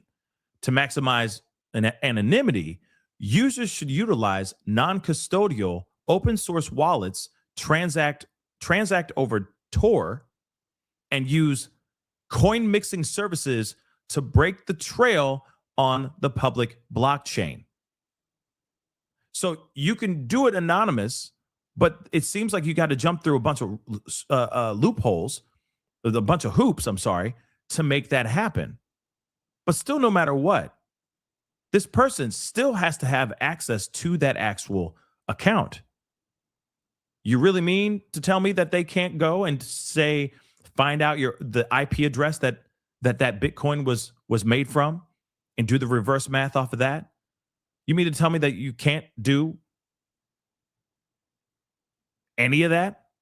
Like I said, there will always be some sort of connection, or you will never have access to that cryptocurrency ever. You understand that, right? I know a couple of guys that, that rock with the cryptocurrency, and they're like, yeah, I can't. I don't remember, I can't get access to my cryptocurrency because I forgot my password, right? So I had to start all over again. But this one's sitting there with like millions of dollars worth of Bitcoin in it. It's like, wow, that's insane. You know what I mean? But at the same time, there's got to be somebody, you got to be connected to it somehow. So you mean to tell me they can't do some sort of backtracking and find out exactly who the owner of that Bitcoin account is? And then if it's not directly the person who actually took Nancy, you don't think that they can go to that person and be like, yo, you just got a whole bunch of money on your Bitcoin account. So who's that money for? If it ain't you, it's somebody else. So who got access to your account? You see what I'm saying? It's digital. There's no way that you can go unscathed, unrecognized, or anonymously around here with cryptocurrency. There's always going to be somebody connected to it somehow. So FBI getting involved it's a very, very big deal. Okay. Sure, they could even, use VPN and all that, but at the same time, there's got to be a way around it. I just don't think that these people, whoever said, give us this cryptocurrency, millions of dollars, here's millions and millions of dollars, here's our Bitcoin account. I don't think that they're thinking thoroughly. You got to have somebody who knows their ish. But still, them knowing their ish, other people, in the FBI or whatever, know their ish too. They know how to do that ish too. So I'm telling you right now, it's only a matter of time to do a little bit of digital reverse math. Okay. That digital witchcraft that they do to trace it all the way back. You see what I'm saying? That is if that ransom note is real. Okay. Like that's just, like I said, you got to be a special kind of dumb to think that you're just going to go walk out here with that cryptocurrency without them going back and doing the reverse math digitally. See, here's the thing.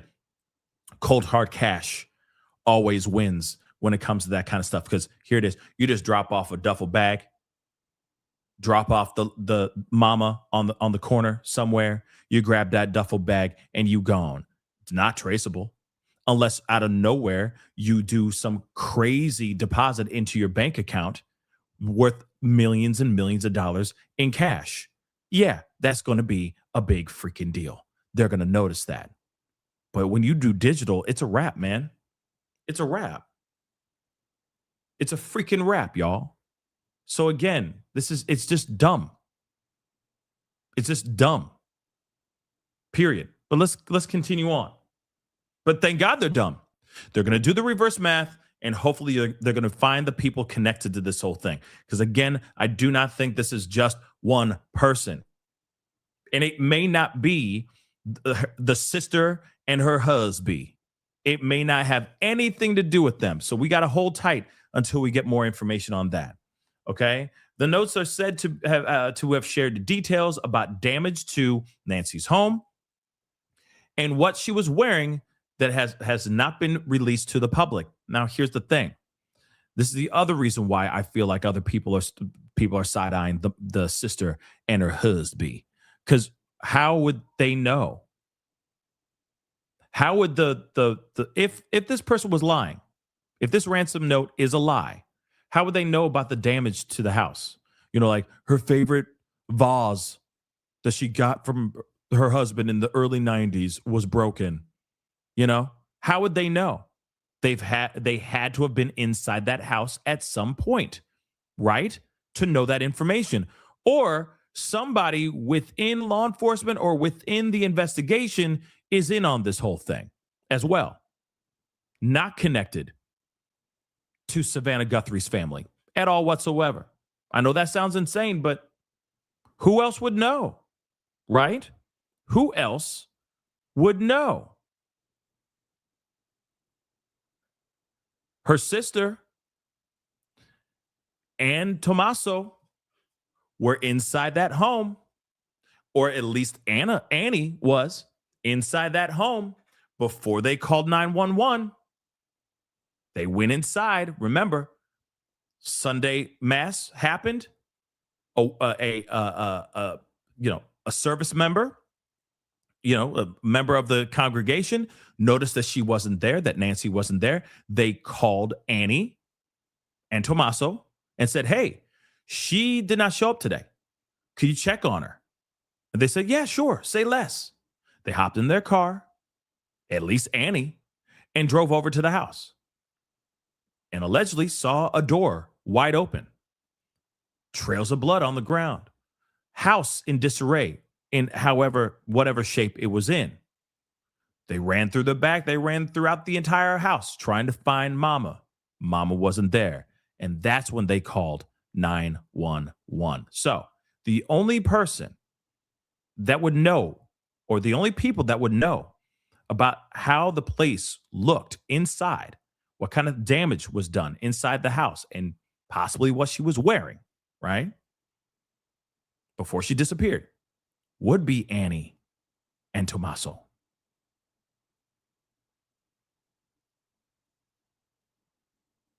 Think about that.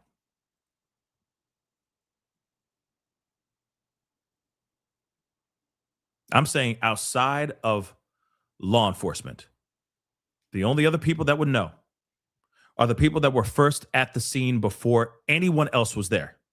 And that would be Annie. And if Tommasco was there with her, because he might have been there. Let's be real. Let's put them on the table still. They're still on the table, but let's put them in the innocent category for 2 seconds, okay? Just rock with me for a second. And in fact, let me pull up their faces for a hot minute, okay? Let's just say this. Let's just rock with this for a second. Let's just say they're innocent for a second, because I know everybody's still side-eyeing them both. Why? Because they were the last people to see Nancy alive.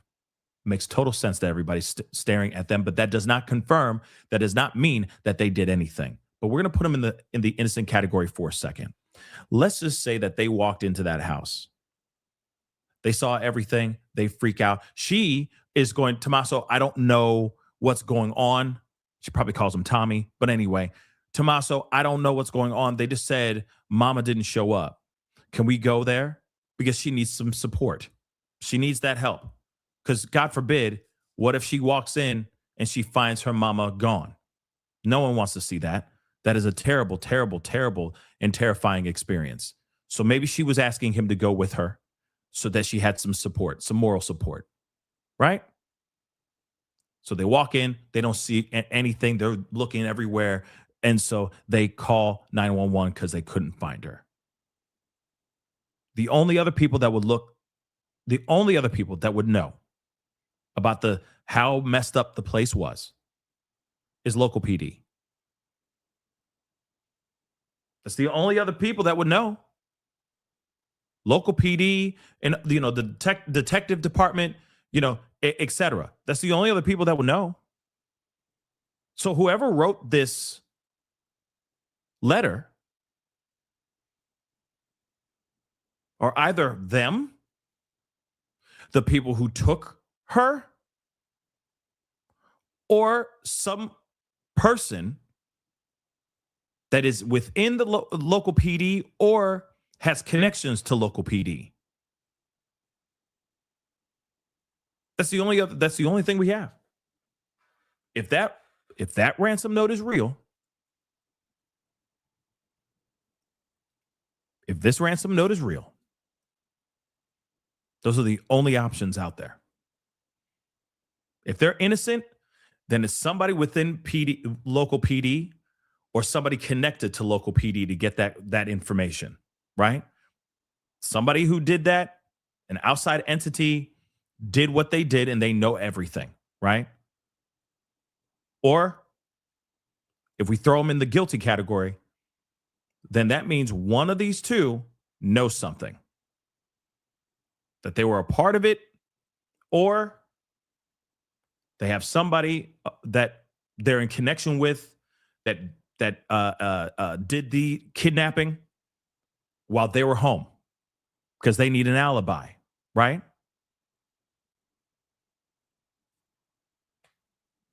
But I don't know, guys. Like I said, I get it. The last people to see her alive and well, alive and breathing, are these two. So what say you guys on that? So Pima County Sheriff's Office has acknowledged these ransom notes, but have refused to verify their contents or confirm whether their deputies have received any ransom demands for Nancy. Well, we already heard from TMZ. I'm going to play that again here in just a second about them saying, hey, we have the ransom note And in this ransom note, they're asking for copious amounts of money. They're asking for millions of dollars. So the FBI is now helping on the case, okay? And President Trump himself has offered assistance.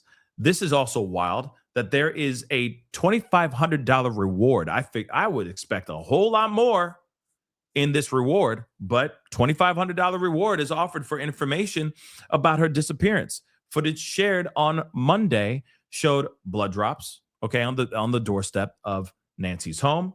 She requires regular medication for a health condition, and investigators have warned that denying Nancy these could result in her demise.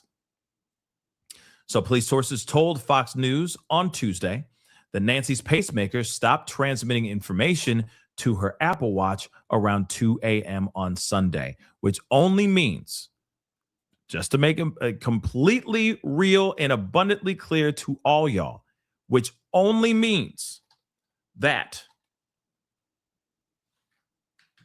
her pacemaker is not within distance of her Apple Watch or her Apple devices. That's it. That just means she's not on the grounds of that home. That's all. But let us look at this ransom note. TMZ is talking about this ransom note. Let's take a listen. So something happened here just a few minutes ago.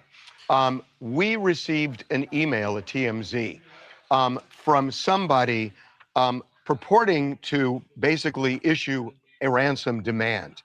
I'm not going to read this, but the top line to it is that they are asking for money, a lot. They are asking for it in the form of Bitcoin, and they are putting an or else on this. Right. Now, they also say they do two things. You don't want that number. Right. They say two things. They say that that there is an address, a Bitcoin address that that they could send this money to, and then they give a description of something that Savannah's mother was wearing at the time of the abduction and a damaged item in the house. Both things are clearly mentioned because they want to prove that they're legit. That they have information about something that happened in the house. We don't know. Don't know if that is accurate. We have called the sheriff's department. We've made multiple calls, spoken with the detective unit. We have passed on this email. We don't know whether this is legit or not. But I will say, this happens from time to time where a media outlet gets something like this. So just in due diligence, we've... The one thing we should has say... to be taken very, very seriously. Go ahead, Charles. Yeah, Sorry. but one thing we should say is that we have confirmed it, at least the Bitcoin address that they've included in this email is legit. Right. And the authorities will have to take this very seriously. This is a piece of material evidence that has been turned over. They think an abduction happened. They have found substance in the house. The detective walked back a little bit. The sheriff walked back the blood idea. They said that things have been gathered and they are testing those substances. But he did clarify that this is a very open and active investigation. So we'll have to see what happens. So we will let you know. But right now, again, all we're doing is we've sent this on to detectives, and we will see. I mean, what say you guys? I mean, do you think that this ransom note is real? Do you think it's authentic? I don't know. There's still a part of me that just like, I'm still side-eyeing it. I'm still side-eyeing it, guys. You know? Something seems a little bit weird, but let's hear this. Now to the latest on the investigation into the disappearance of Today's Show host Savannah Guthrie's mother, Nancy. An alleged ransom note demanding payment for the release of Nancy Guthrie was obtained by TMZ. That note has been turned into the Pima County Sheriff's Department, given to detectives, and I think more and more people are looking at it right now. Charles Latibotiere is with us this morning, TMZ's executive producer. Hi, Charles. Hey, good morning, Rosanna. Thanks for having me. What can you tell us about this ransom note that you saw?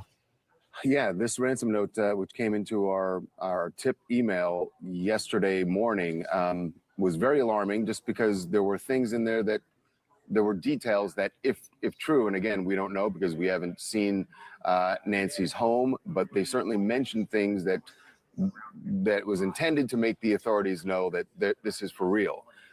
We have passed along all of that information to the Pima County Sheriff's Department, and I can tell you, not only are they taking it seriously, the FBI is now taking it seriously, because we've had a conversation with an FBI agent while Pima County detectives were also on the line.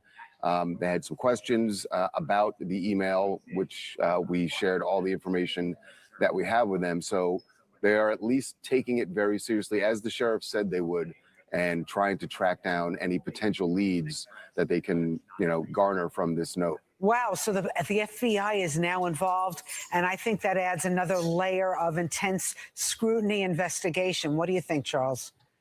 Yeah, I mean, it was very clear to me that they are looking for combing, almost literally through every word of this note, trying to find a clue of who could be behind this. And, that is, of course, if it is legit. And I would, say that the police would know right away if this is legit based on the things that they mentioned. And again, we didn't include that when we published the story, just because we don't want to put information out there that could in any way impede the investigation. But the police would know if those things that they mentioned are legit. And one thing that we were able to investigate on our own, the note included a Bitcoin address, because there was mention of a ransom and a deadline, and they wanted the money sent to this address. We checked, and that is a legitimate Bitcoin address. So wow. Again, anybody could put that in a note, though, so that doesn't necessarily mean that everything in the note is real. Hey, Charles, there are a lot of reports out there. I think it stems from reporter Ashley Banfield, that family members are being looked at now. They talk about Savannah's sister, and I don't know, is it her husband or boyfriend? Yeah. And a car? Yeah. What do you know this morning, Charles? So, crazy, guys. This is what you're referring to as a report Ashley Banfield did last night that said, now we should say, in any case like this where someone's abducted, family members, this is typical that family members or law enforcement will try to eliminate them as suspects. Obviously. And again, their names, from my understanding, I feel like they would have been cleared by now, right? Their names are still on this list. Their names are still on this list. They're the last two people to see Nancy alive. So, of course, do we expect anything otherwise? We've seen plenty of cases like this a million times before too, right? Where, we still have other cases, missing person cases, that are still there, where the people's names are still on the list. They're not called prime suspects, but they are being looked at, right? They are still on the list. They have not been released off that particular list. So, of course, the likes of Annie and, of course, the likes of Tommasco, right? They're going to be looked at tremendously until their alibi checks out. You see what I'm saying? So, let's continue. What Ashley Banfield reported was that Savannah's brother-in-law, her sister's husband, was someone that police are looking at, and the report says that his car has been impounded by law enforcement in Tucson. We do not know if that is confirmed yet. We have reached out to the Pima County Sheriff's Department. What they told us is that they are going to be having a news conference or releasing information, a press release in about a half an hour that would address some of the things in that Ashley Banfield report. Hold on real quick. When did this video come out? An hour ago. Okay. So we will see if there's anything to this. But, look, we saw photos yesterday of Savannah's sister and her husband leaving their mother's home. So I don't know. I really can't say the legitimacy of that report, but we reached out to the sheriff, and they are going to be addressing it very shortly, is what they told us. Wow. Okay. I mean, it's nuts because about an hour ago they did put out a statement. So I'm gonna pull that up right now so you guys can see that too. They put up a statement on Twitter. So again, guys, they're saying that Nobody is a suspect right now. No one has been named a suspect, and that includes the brother-in-law. Just so you know, here it is. It says, at this point, investigators have not identified a suspect or person of interest in the case. Detectives continue to speak with anyone who may have had contact with Mrs. Guthrie. Detectives are working closely with the Guthrie family. While we appreciate the public's concern, the sharing of unverified accusations or false information is irresponsible and does not assist the investigation. No suspect or person of interest has been identified at this time. So now you hear the press conference, or not press conference, I'm sorry, the press release from Chris Nanos, the sheriff of the Pima County Police Department. So now they're saying this has nothing to do, or they're saying that what we heard from Banfield TMZ, of course, Banfield broke the story, TMZ repeated it. Of course, there's been other articles, other news outlets that have been talking about it as well. But now they're saying that it is not accurate, that it's not true. So it's a very big deal, guys. This is a very big deal. And hey, reporters, journalists, reporters, etc., they make the mistakes happen all the freaking time. Okay, mistakes happen all the time. Especially when it's something like this, when it's something so serious, when everything's down to a wire. Yeah, those, the allegations, the speculations, the side-eyeing, etc. There's going to be a lot of that for sure. I remember this with Kylie. I forgot her last name now. I feel like a jerk. Remember the girl that was found and she disappeared, and then the car was found with her in it in the lake. Like she was at a party in the woods, and then she apparently drove off and she drove into a lake. Kylie Rodney. Thank you so much, Kylie Rodney. There was a lot of allegations and speculations on that, and some reports were wrong, right? Same thing with Riley Strain. There was a lot of reports and a lot of, eyewitness accounts that were not accurate at all. You see what I'm saying? So there's been plenty of those kinds of cases where you get some information from a source and it's not correct. It happens. This is kind of what happens in these ongoing kinds of ongoing cases, ongoing investigations that are still fresh and it's a hot topic and everybody's, really wanting to find out what's going on. These things happen, guys, right? Now, these things do happen. I want to go over to Brian Enton. Hey, guys. I appreciate his reporting as well. He had some things he talked about in this particular show on his podcast, or on his his YouTube show. So I wanted to share and show you guys a little bit of that too. Let's take a look. But again, guys, don't forget to hit that like button down below. Don't forget to subscribe, please, and thank you. Subscribe, lovies. Subscribe, please, and thank you. Let's take a look at this. Subdivision. I don't know if those traffic cameras record. We don't know exactly what police know right now. And they based on the press conference, they know very, very little, and they need the public's help. But as we've seen in cases before, even with Brian Koberger in the beginning, so many of us thought the police knew very little because they weren't saying anything, or they were telling us they didn't know anything, but they actually knew a lot behind the scenes. That could be the case here. I mean, why are they not giving any specific information about a vehicle that they're looking for? Is it because they don't know what the vehicle is, or is it because they know and they don't want the perpetrator to know that they know the vehicle type? So I feel like that's one of the main reasons also. I know it's very frustrating for us that are out here, the public, wanting to know exactly what happened. But that's one thing for sure, right? They're not giving out the car, the make, or anything of that sort because they don't want They don't want them, you know, they don't want the bad guys to know that they're, you know, they don't want the bad guys knowing that they're hot on the trail. But that's the thing, though. There are people out here that may see or may have seen something, but may not know that they saw something without the evidence being put out here for us to see. You see what I'm saying? So it's kind of like, okay, I know that this is a lot of controversy around this particular case, but it's kind of like the Tyler Robinson situation, the Charlie Kirk tragedy, right?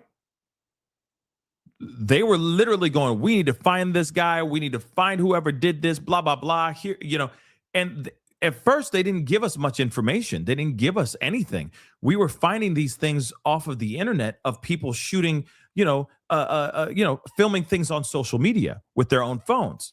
But then what happened? They finally showed screenshots of what they found through security cams, etc. They're like, this is the guy. We need your help finding this guy. And without them putting that stuff out to the public, Tyler Robinson would not have turned himself in. He would have been just fine. He would have kept going to Dairy Queens and having himself some French fries and milkshakes. He would have been just fine. But because the police turned to the public and said, we need your help, that's when they were able to quickly bring that guy to justice. Now, I know the argument is, you know, whether or not he really is the guy. I still think that they have their guy. I just don't think he was the only one who did it. That's a whole other conversation in itself. One thing is for sure, though, without them turning to the public and saying, hey, please, do you know this car? Have you seen this car anywhere? Or, hey, we have footage of this particular assailant. Check this video out, or this still out. Does this person look familiar to you?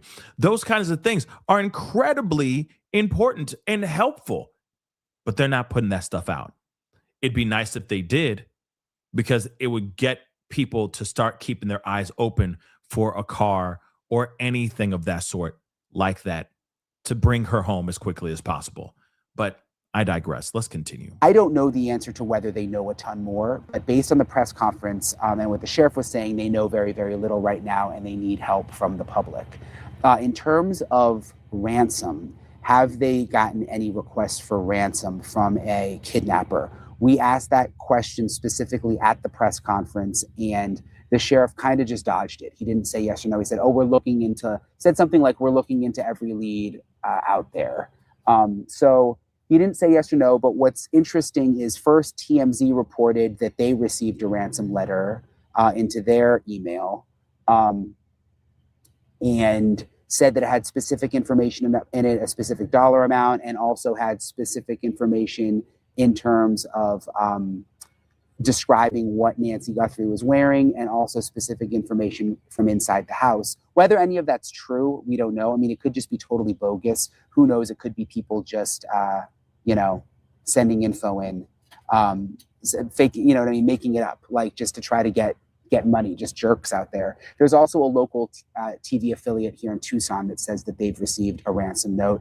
And the sheriff's office actually responded, let me read this to you, and said they responded to some of these reports about ransom notes and said, we are aware of reports circulating about possible ransom notes regarding the investigation into Nancy Guthrie. We are taking all tips and leads very seriously.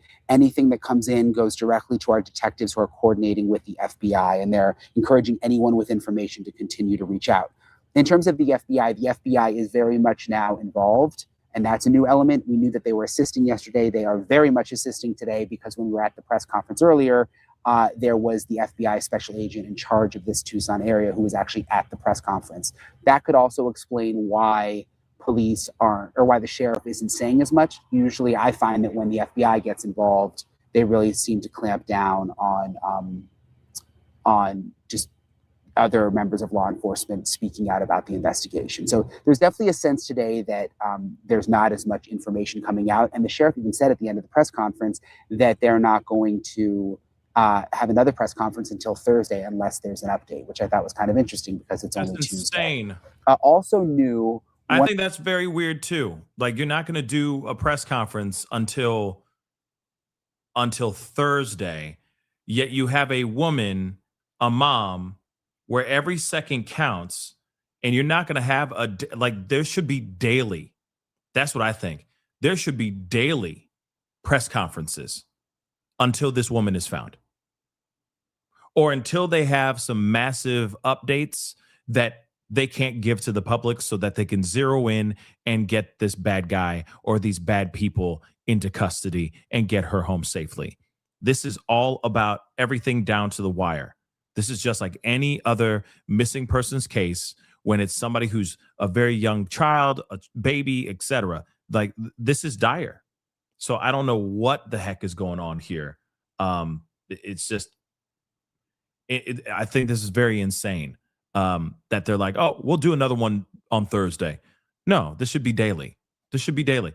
I'm sure there's going to be something big that's going to pop off today.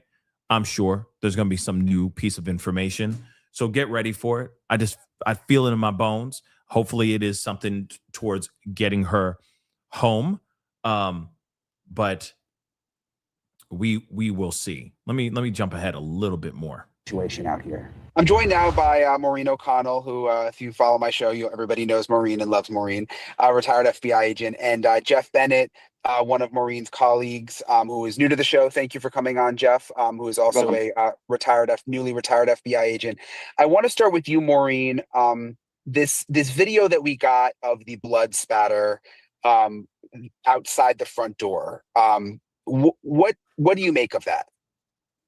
Well, a couple of things jump out to me. The first being that there aren't any bloody footprints.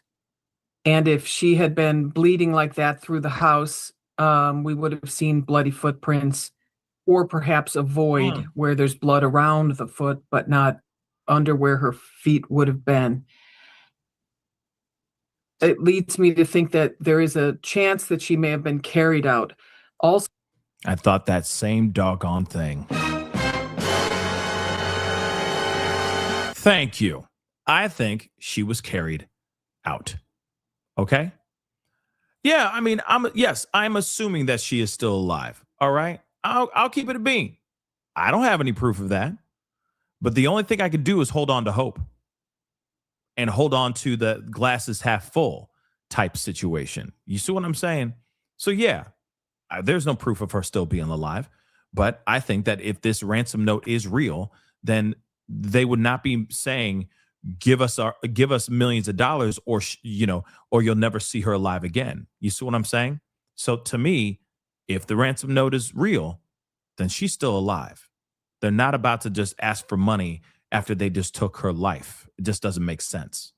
You see what I'm saying? They're going to be like, no, that's not going to happen. No, they want money.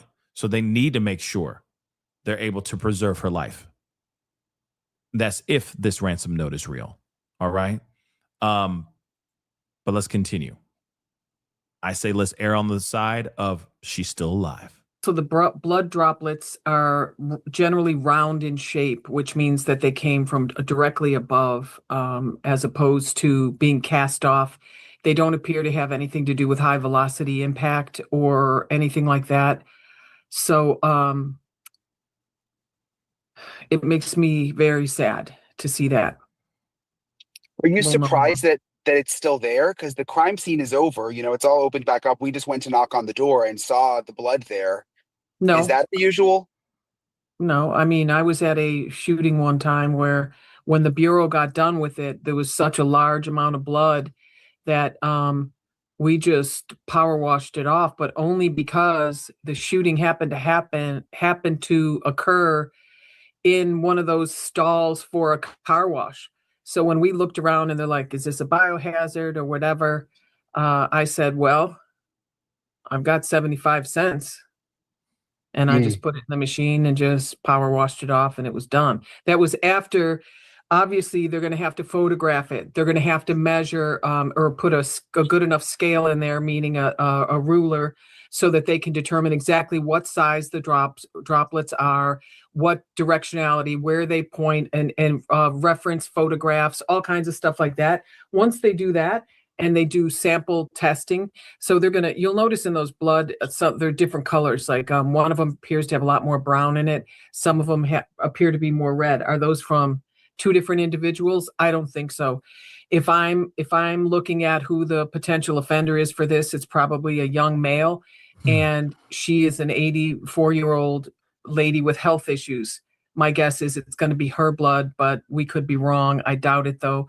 And so you're not just going to test the blood in one spot. You're going to test it in a number of spots, anything that looks different. And you just have to do a sampling that's good enough to stand up in court to say that we did our due diligence and we looked at every angle that we possibly could, and this is what we came up with.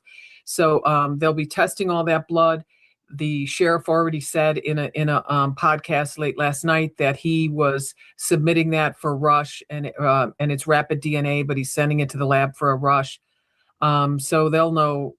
They know already whose blood that is. I'm sure they know, and I'm relatively sure it's hers. Jeff, I'm outside the house right now. Actually, we were able to confirm that there are signs of forced entry. Have you ever seen a case like this? I mean, 84-year-old woman appears to just vanished. You know, it's pretty unusual, especially here in the United States. We see these types of cases out of the country that are ransom cases, where the family who resides here in the U.S. gets ransom calls for their family who is kidnapped overseas. But I can't recall even one that matches the fact pattern of this case. And to go back to the blood question you had earlier, I also think it's significant, and I can't tell from the video, but I assume the blood droplets stopped somewhere, and that would suggest that a vehicle would be involved. And if a vehicle is involved, then I'm assuming the investigators are looking for a vehicle. And so when you start to chase video, you may be looking for a video around a specific time. What do you think they're doing behind the scenes right now, Jeff, in terms of the FBI? Because the FBI assistant special agent in charge was at the press conference today, which he wasn't there yesterday. I mean, there was a feeling today like the FBI is really coming into this now. What do you think they're doing? Yeah, I mean, I can tell you from firsthand experience over many years, and many cases like this, if not hundreds of cases like this. This is a whodunit case. Although it's high profile, this is a typical whodunit case. We have a crime scene, we have a victim, but we don't know who did it. And so what is occurring is a series of search warrants that are blanketing the area, that are trying to just acquire all of the electronic evidence in the area for future use. And a team of agents is working on that right now. And what is critical at this point is to acquire not only the evidence at the crime scene, but the evidence from the day before, so you can conduct a comparison. Who was there on the day of the crime, who was not there the day before.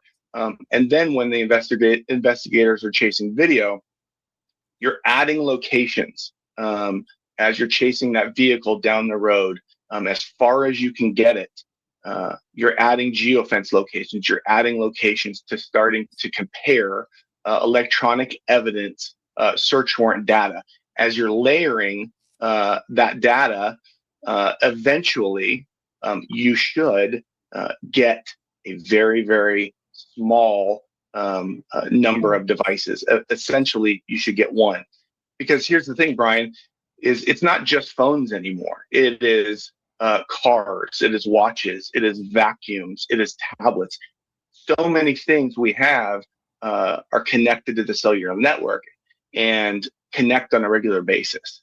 And that location information is critical to an investigation like this. So this is paramount to get that information rapidly.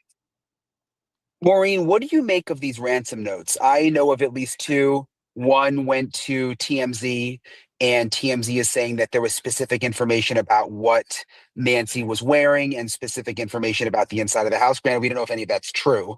And then there's another note But if it is true, that's a great ransom note. That's what you want. And there's another one that apparently or allegedly went to a local TV station here. My gut is like, don't you think these are just people like messing around trying to make some extra money? Apparently there's a Bitcoin routing number on one. Or do you think these could actually be legit, Maureen? Well, if they describe exactly what she was wearing and it's definitive enough to dial into that, then yeah, that's a very important letter. And if it is an actual piece of paper, it could, even if they wore gloves, there could be trace DNA on it. And the fact that it was in an envelope and potentially mailed, I don't know, was it mailed? Was it dropped off? Was it, you would imagine it would I think it was an email. Let me just say again, if it's an email, this criminal, this monster, this team of monsters are idiots. And that's if and only if it was emailed. You got to be a special kind of dumb, to do a ransom note sent via email. That's it. They are idiots. Thank you, Jesus, that they're idiots. But here's the thing. FBI, whoever's involved with doing the backtracking, to trace that email and all that, they're not working fast enough. Okay? Because they should have been circling around a person by now, right? After they do all their digital background, tracing the emails, so on and so forth. Somebody needs to get arrested. Somebody needs to be looked at right now. At least to the TMZ, yeah. Well, yeah, then you can, and they can bounce these IP addresses all over the world, but the technology is, and this is something that probably Jeff can speak to better than I can at this point, but those IP addresses, we can dial into them so much faster and so much better with the help of AI. It's ridiculous. And with the tools that are available, even to my team of PIs, and with really expensive, and I mean really expensive software, you can dial into this stuff much quicker than we ever could in the past. See? If they emailed it, they dumbasses. Thank you, baby Jesus, for being dumbasses. But what's going on with 5-0 and whatever they're doing to get these guys? They need to get to them. This needs to be. They need to go and get these people quickly, right? But Jeff, what are your thoughts on really honing in on an IP address now as opposed to maybe 5 years ago? Yeah, I mean, we can flip an IP address. In minutes now with our ability to go backwards, especially our connections to the ISPs and really the exigent capabilities we have now. And there's one thing I want to add, Brian. I'll tell you, these cases are unique. These high-profile cases, they bring two things to the table. Two things that the investigators are going through right now. And I'll tell you this: it's management is getting involved, interfering with decision making, and they are slowing down the process. I promise you that. 100%. 100%. Because when a case like this, it becomes management heavy. Normal cases move like a speedboat. This case will move like an aircraft carrier. That is one point I want to make.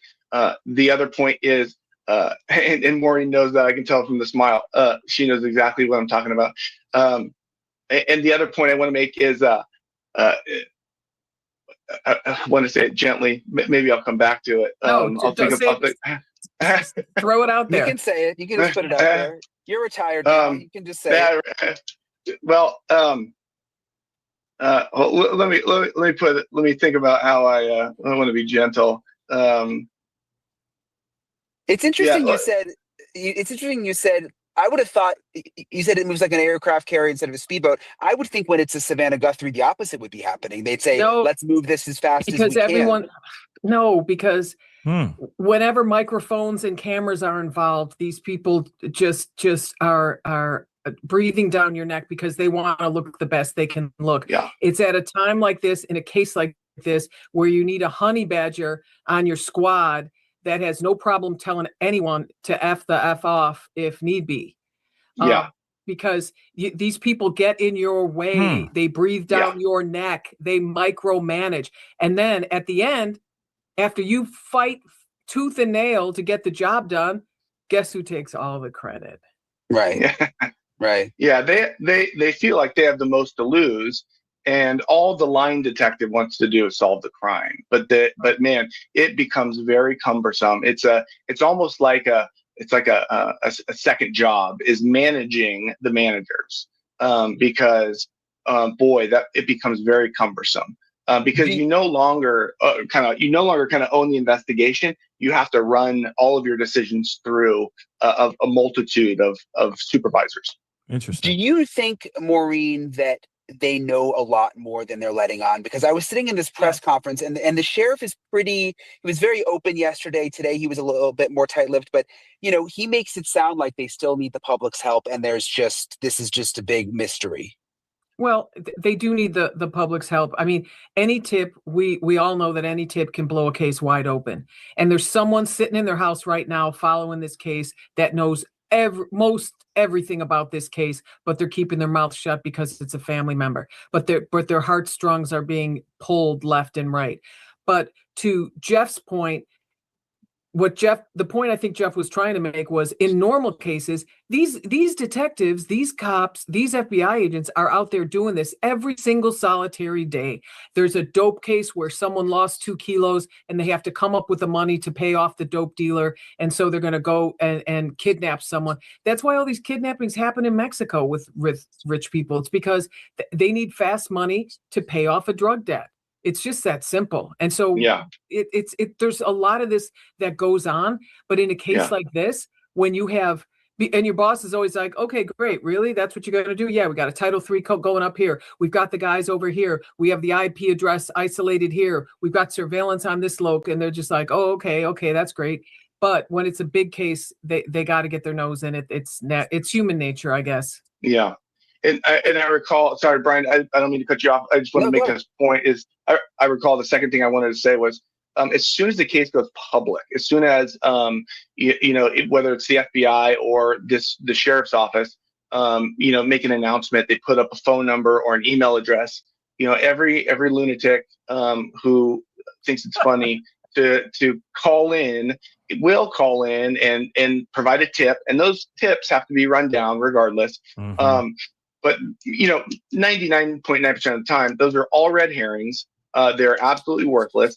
And from a I call it an IO, an investigator's perspective, from a detective owning perspective, it's really one of the worst things you can do is make the case public. Like a youth ransom, right? Yeah, that's right. Just once it goes public and it says, hey, we need your help. Oh man, it just changes the landscape of the investigation, because now the suspect who maybe thought they got away with it is going to totally change up. So hopefully, if the sheriff, I'm hoping, if maybe they have a suspect, under surveillance, maybe they're just waiting to build up the case for maybe building probable cause. Who knows? Both of those are true. That's right. Surveilling him while they're trying to build the case. While they're building it up, and right? They're trying not to get burned, and so they're bringing in surveillance teams from other locations where. Do you think she's still alive?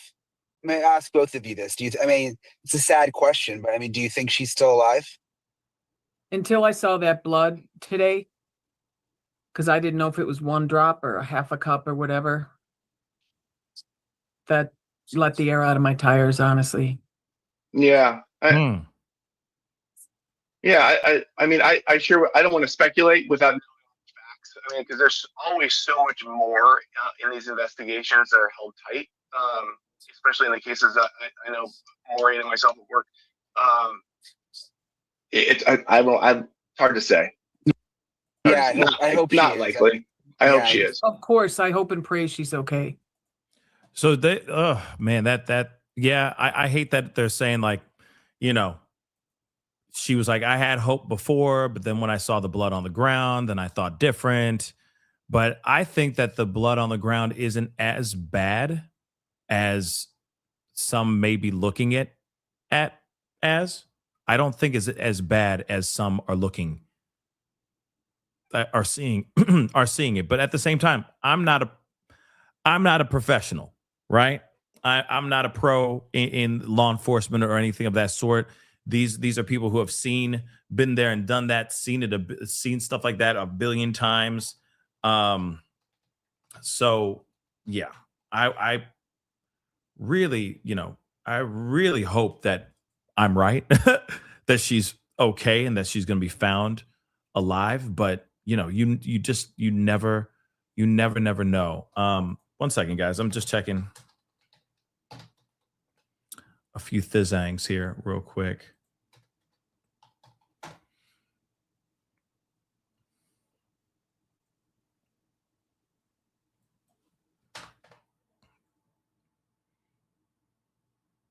I wish that they actually, I'm going to say it. I kind of wish that they actually, exposed the ransom note so we can just see what was being said in that ransom note. And I'm also curious about if each ransom note is different or if it's just the same ransom note just been sent a billion times. I really wish that they would just let us know what's being said in that ransom note. Let's take a look at this.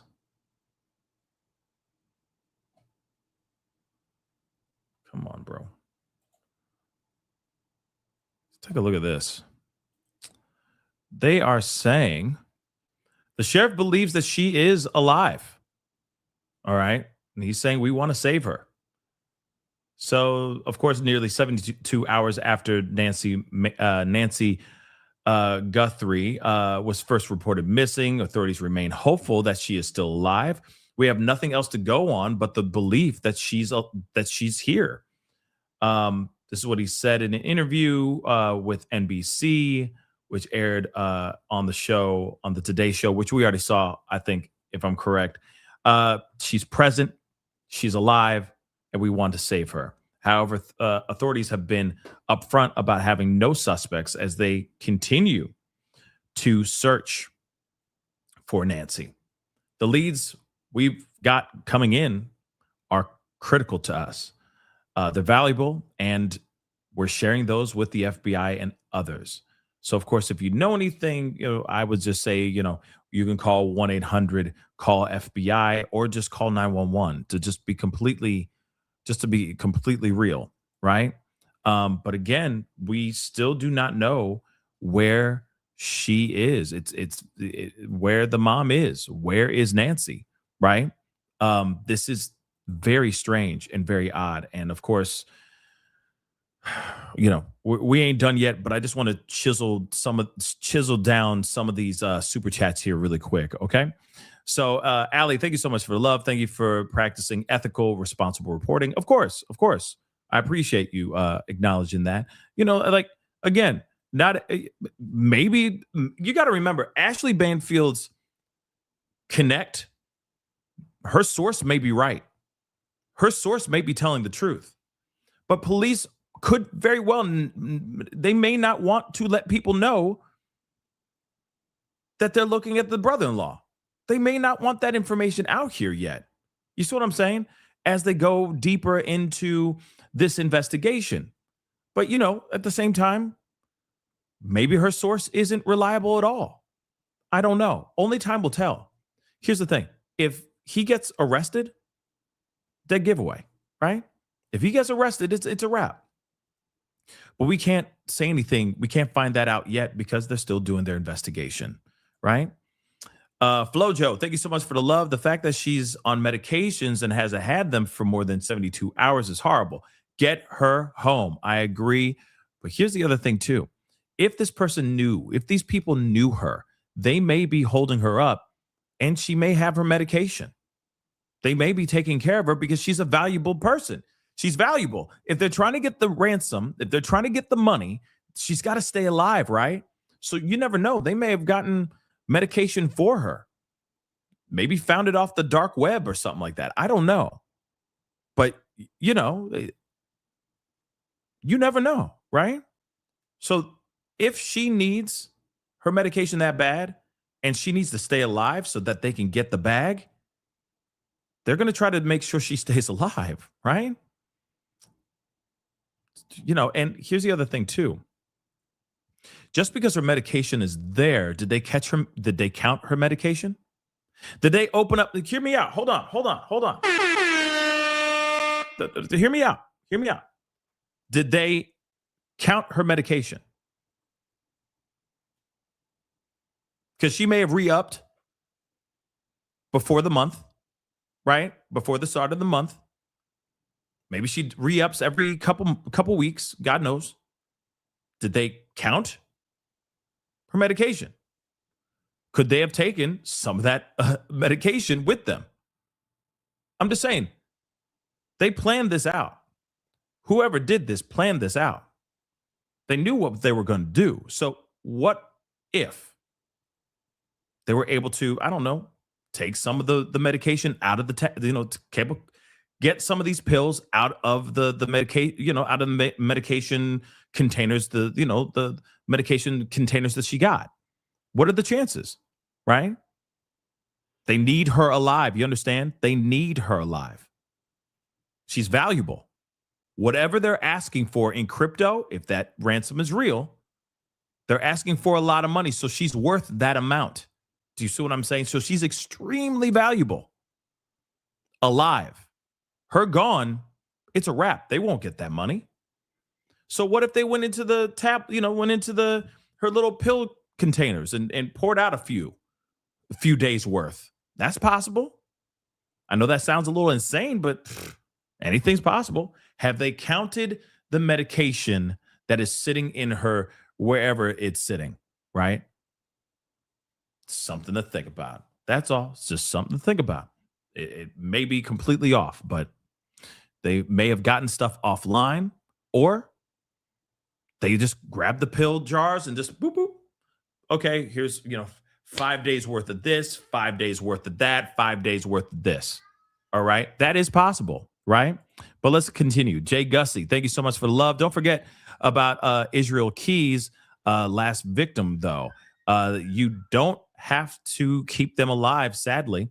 And Nancy needs her meds. So I really hope she is alive. True. All right. I see your point there, right? They don't need, they don't need her alive, but at the same time, they do.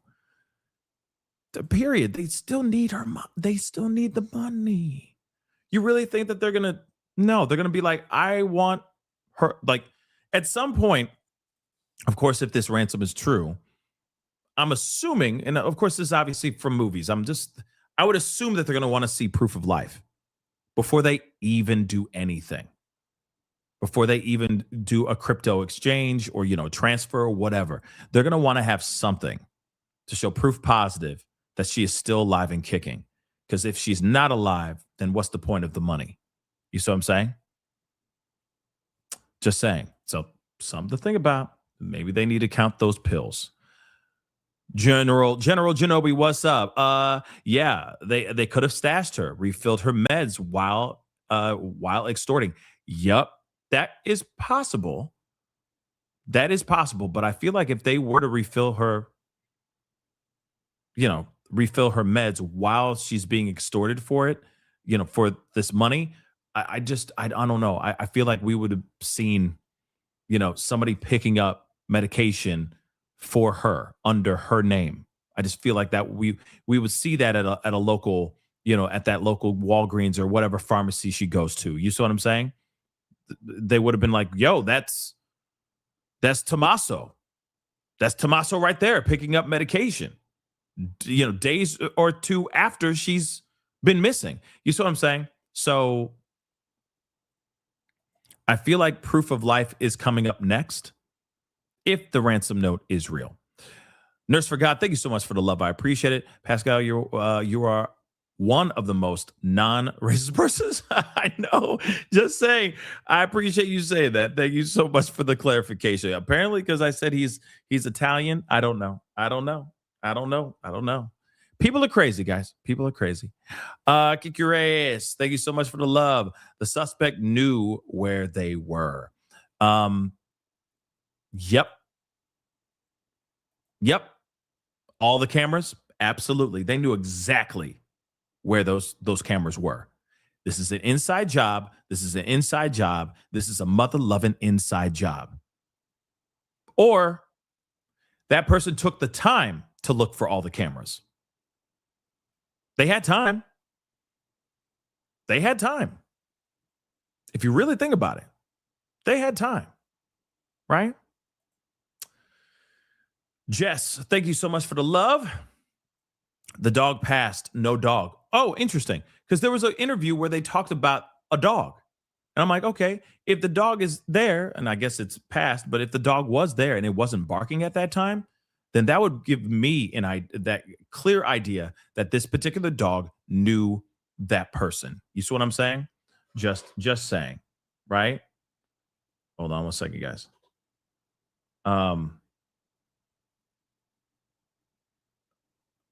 Okay. So yeah. So there's that. Hold on.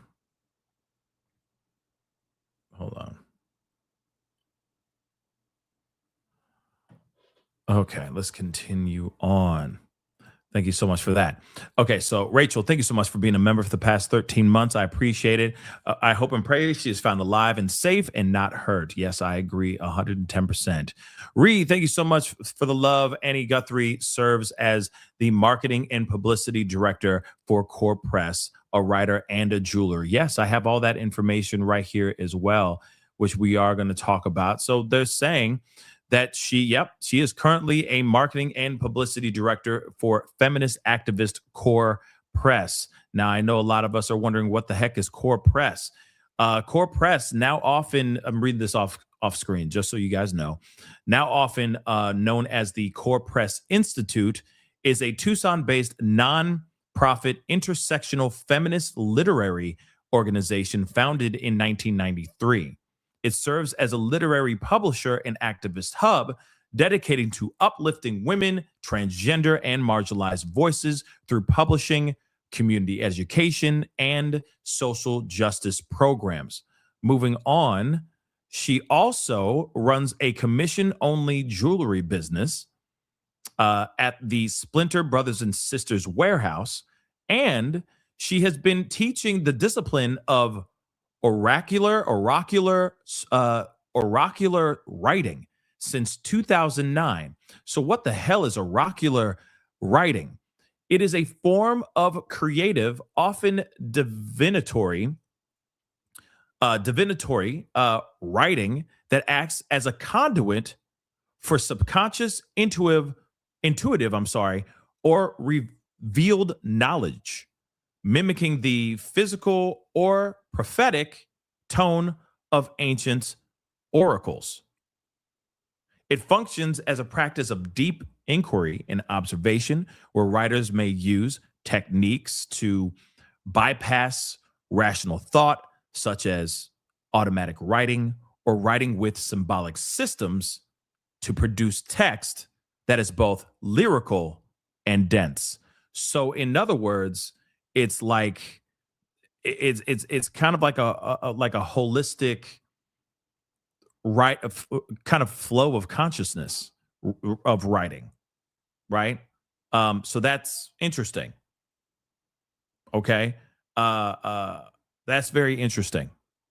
I've never heard of that technique before in my life. That technique of writing, but that's interesting, right? So that's what she does. So she got 3 jobs. It sounds like. She works for Core Press, which is, a feminist activist group. It's like a organization. I'm sorry, a feminist activist organization. Okay, she also makes jewelry, if I'm correct, and she also writes. She also writes, like it's a organic flow of way of work. It's hard to explain, but it's very interesting, right? It gives me like a hippie vibe. You know what I mean? Like, we're going to go with the flow. We're just going to write, and whatever comes out, whatever comes from the heart, that's what we're going to write. That's what's going to be done, written on page, something like that, right? Very free spirit, if that for lack of a better term.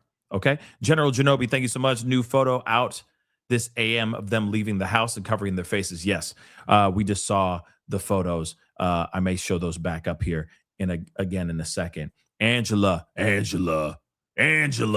Thank you so much for the super sticker. I really do appreciate it. Mimi, thank you so much for both super stickers and for that super sticker as well, and for this comment. Can a few of us do a super chat? Just a little train. Well, I appreciate the love. Thank you so much. Okay. Thank you to all those super chats. Of course, Mimi, thank you so much for gifting one membership. Jackie Sue, welcome back to becoming a member. All right, I know you're just re-upping. I appreciate that, Jackie Sue. But just like Jackie, please become a new member. Hit that join button down below. Support the channel if you can. Mimi, thank you so much for the gifting the new member. For you, whoever became the new member, welcome to the family. All I ask for you guys to do is to pay it forward. Okay, open the door for somebody. Be extra nice to somebody. Pay somebody a compliment. That kind of thing. As long as it doesn't get you into trouble. Okay. Aim your compliment wisely to the right person. How's that? All right. But do something nice for somebody. Okay. We need a lot more positivity in the world. All we do is cover craziness as of late. There's never anything like great and positive going on as of late. So please do something small but wonderful and positive for somebody. Okay, out there. General Genobi, you must. I think you're saying you must take Ashley with a grain of salt. Yeah, she said. Pacemaker stopped. Replay that. The pacemaker stopped syncing with phone when out of range. Only a doctor can run a report to see if it has actually stopped. I think what she meant, and you may have a point there, but I think what she meant is that it just stopped connecting with her phone via Bluetooth. That's what I think. But she may have said that too. You never know. Nicole, welcome to the family. Welcome. Thank you so much. I appreciate it. Nicole, again, thank you so much. The ransom note reminds me of Jean Benet. Yeah, it's given that vibe for sure. I'm feeling that vibe. I'm feeling it for sure. Feels like it was deliberately misleading. I feel like it could be too. That was my gut reaction. My gut reaction when we first talked about it yesterday, I said, I'm side-eyeing it. Something seems weird about it. But then there's another part of me that's like, I hope it's real. Because if it's real, that means she's still alive. But if it's not real, then God only knows where she is and what happened to her. So I'm hoping to the sweet baby Jesus, it is real. I really am. Because if it's real, then she's alive. If it's not real, then we're back at the drawing board all over again. And we'll never know. Right? Lynn, thank you so much for being a member for the past 19 months. I appreciate it. Where's the dog? And who was the fourth playing? I need to know. And does Husby have a gambling problem? So many questions. So we now understand that the dog is dead. So he's been dead since December, since Christmas time, apparently. Okay. Who is the fourth playing? That is a very good question because apparently it's a 4-person game. Right? Mahjong is a 4-person game. Hold on. Let's find out. Is Mahjong a 4-player game? Let's find out. Yes. Mahjong is traditionally and most commonly a 4-person tile-based game of skill and luck. Now it says while designed for 4, it can be played with 3 or even 2 players using modified rules or special variations like Siamese mahjong. So you could still play it. It just has to be tailored a certain way. So good, though. Very good question about that. And if there was a fourth person, who would that be? If that was the case, if they did the full-fledged game, we'll find out. And does Husby have a gambling problem? I don't know. We haven't really heard much about Annie and Tommasco. So we're only going to know when they give us more information, right? Deborah, thank you so much for the love. It's the shape of the blood. It's the shape of the blood they're looking at.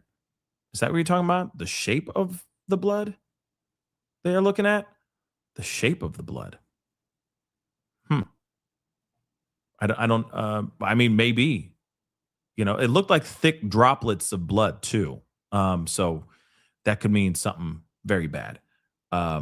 Crisis, thank you so much for the love. Great shows all the time, Pascal. Thank you. Well, thank you, man. Appreciate the love. Decal, thank you so much for the love. Or DK Altman, sorry. Thank you so much for Decal. Thank you so much for the love. Twag, what up? Thank you so much for becoming a member. Welcome to the family. Welcome. Yeah, I'm thinking, just reading off the chat, yeah, I think that she got a nosebleed. That's what I truly think. Does that mean, she gone? I don't think so. I really don't think she's gone. But that's if and only if the ransom note is real. That's the other thing too, Jackie Sue. I'm wondering that too, Jackie Sue. Where's Cameron at? But that doesn't mean that Cameron's a suspect. I'm just saying, where's he at, right? Mook, thank you so much for the love. Appreciate you. Excuse me. You look handsome doing your show. Keep up the good work. Oh, thank you so much. Thank you so much. I appreciate that. Thank you. Yeah, maybe Nicole B, maybe it is too thick, right? Maybe the thickness of the blood is too thick. Maybe it's something else. Maybe she cut herself, during the tussle. Maybe they cut her during the tussle. You never know. Deborah, you just said the shape of the blood is the reason they think she's gone. It's passive droplets. If that's the case, that's devastating. But I'm telling you right now, it all revolves around that ransom note. They have got to let us know whether or not that ransom note is real. That's all I want to know. All I want to know is if this ransom note is real. Is it real? Then tell us now, because that gives us more of an idea of whether or not she is still on this planet or not. If she is in bad shape, hopefully we find out more from from some more information here soon. Like, shoot, I don't mind, okay?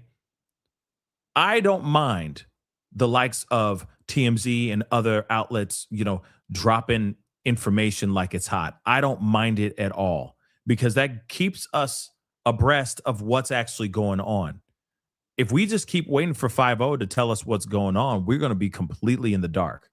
We will continue to be completely in the dark. So I appreciate media doing what they need to do. And here's the thing too. I say with the Ashley Banfield podcast that she just did, that we just listened to a little bit ago, I say we take that with a grain of salt. I say that we wait to find out whether or not that source is telling the truth.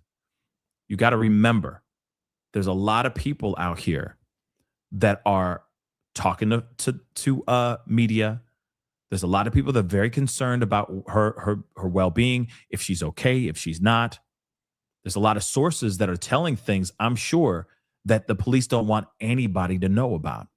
So, of course, they're going to, I wouldn't sit here and say lie, but they're going to sit there and say, they're going to deny the allegations because they don't want people knowing that they're hot on somebody's track. Remember, we should have already been seen a photo of the make and color of this car that she allegedly was taken into and, taken away in. They haven't even shown us that. It's because they're onto something. I think police, local PD, and the FBI know a whole lot more than what they're letting on to the general public. And I think more and more is going to start leaking out here very, very soon because there's a lot of people that are very concerned. Again, if this was your own mama, what would you do? Right? You would stop at nothing. You'd go scorched earth. So let's find out what happens here. And when when we do find out what happens, we'll be right here to talk about it. Like I said, Ashley Banfield's source may be 110% on it. So I say we take it with a grain of salt, put it on the side of the table, and we just keep looking at the clues, and we keep watching 5-0 as this case continues to unravel. And when that stuff does hit, we might be like, damn, sorry, Ashley. Your source was on point. Okay? So let's wait and let's see what happens. But right now, they're saying that they don't have any prime suspect. They have no suspects named in this case. I'm hoping before the end of day, they sing a different tune. Anyway, guys, that's the show. I appreciate all y'all for being here. It really means a lot. Thank you so much for tuning in, being a part of the conversation. Man, these have been some epic shows. Thank you guys so much for being here. Really, really means a lot. But I'll be back on a little bit later on today. Trust and believe. If there's more developing updates, we will be here to talk about it, okay? So please do me a favor. Before we head out, hit that like button down below. Crush it. Do what it do. Hit that reaction button if you're watching on these other platforms. If you are watching on these other platforms like Facebook, X/Twitter, Instagram, TikTok, Rumble, Twitch, Kick, make sure you hit that follow button. Follow, please and thank you. Follow, baby. Okay? Make sure you do that. Hit that subscribe button here on my YouTube channel. Go to my second channel, The Pascal Show Clips. Subscribe over there. Hit that notification bell, set it to all on both channels so you know whenever I go live, whenever I upload, because honestly, it is random. So make sure you do that, all right? Hit that join button down below, become a member. Check out that Patreon, which is right there going across the screen right now as we speak. Go check out my Patreon. And of course, check out PascalMerch.com. PascalMerch.com, we got some really great stuff over there. PascalMerch.com. Anyway, guys, it's time to get going. Stay safe out there, and I'm praying for her quick and swift and safe return. Let's find Nancy, everybody. Got to get going. Be good to yourselves. Be good to one another. This is The Pascal Show. Bye.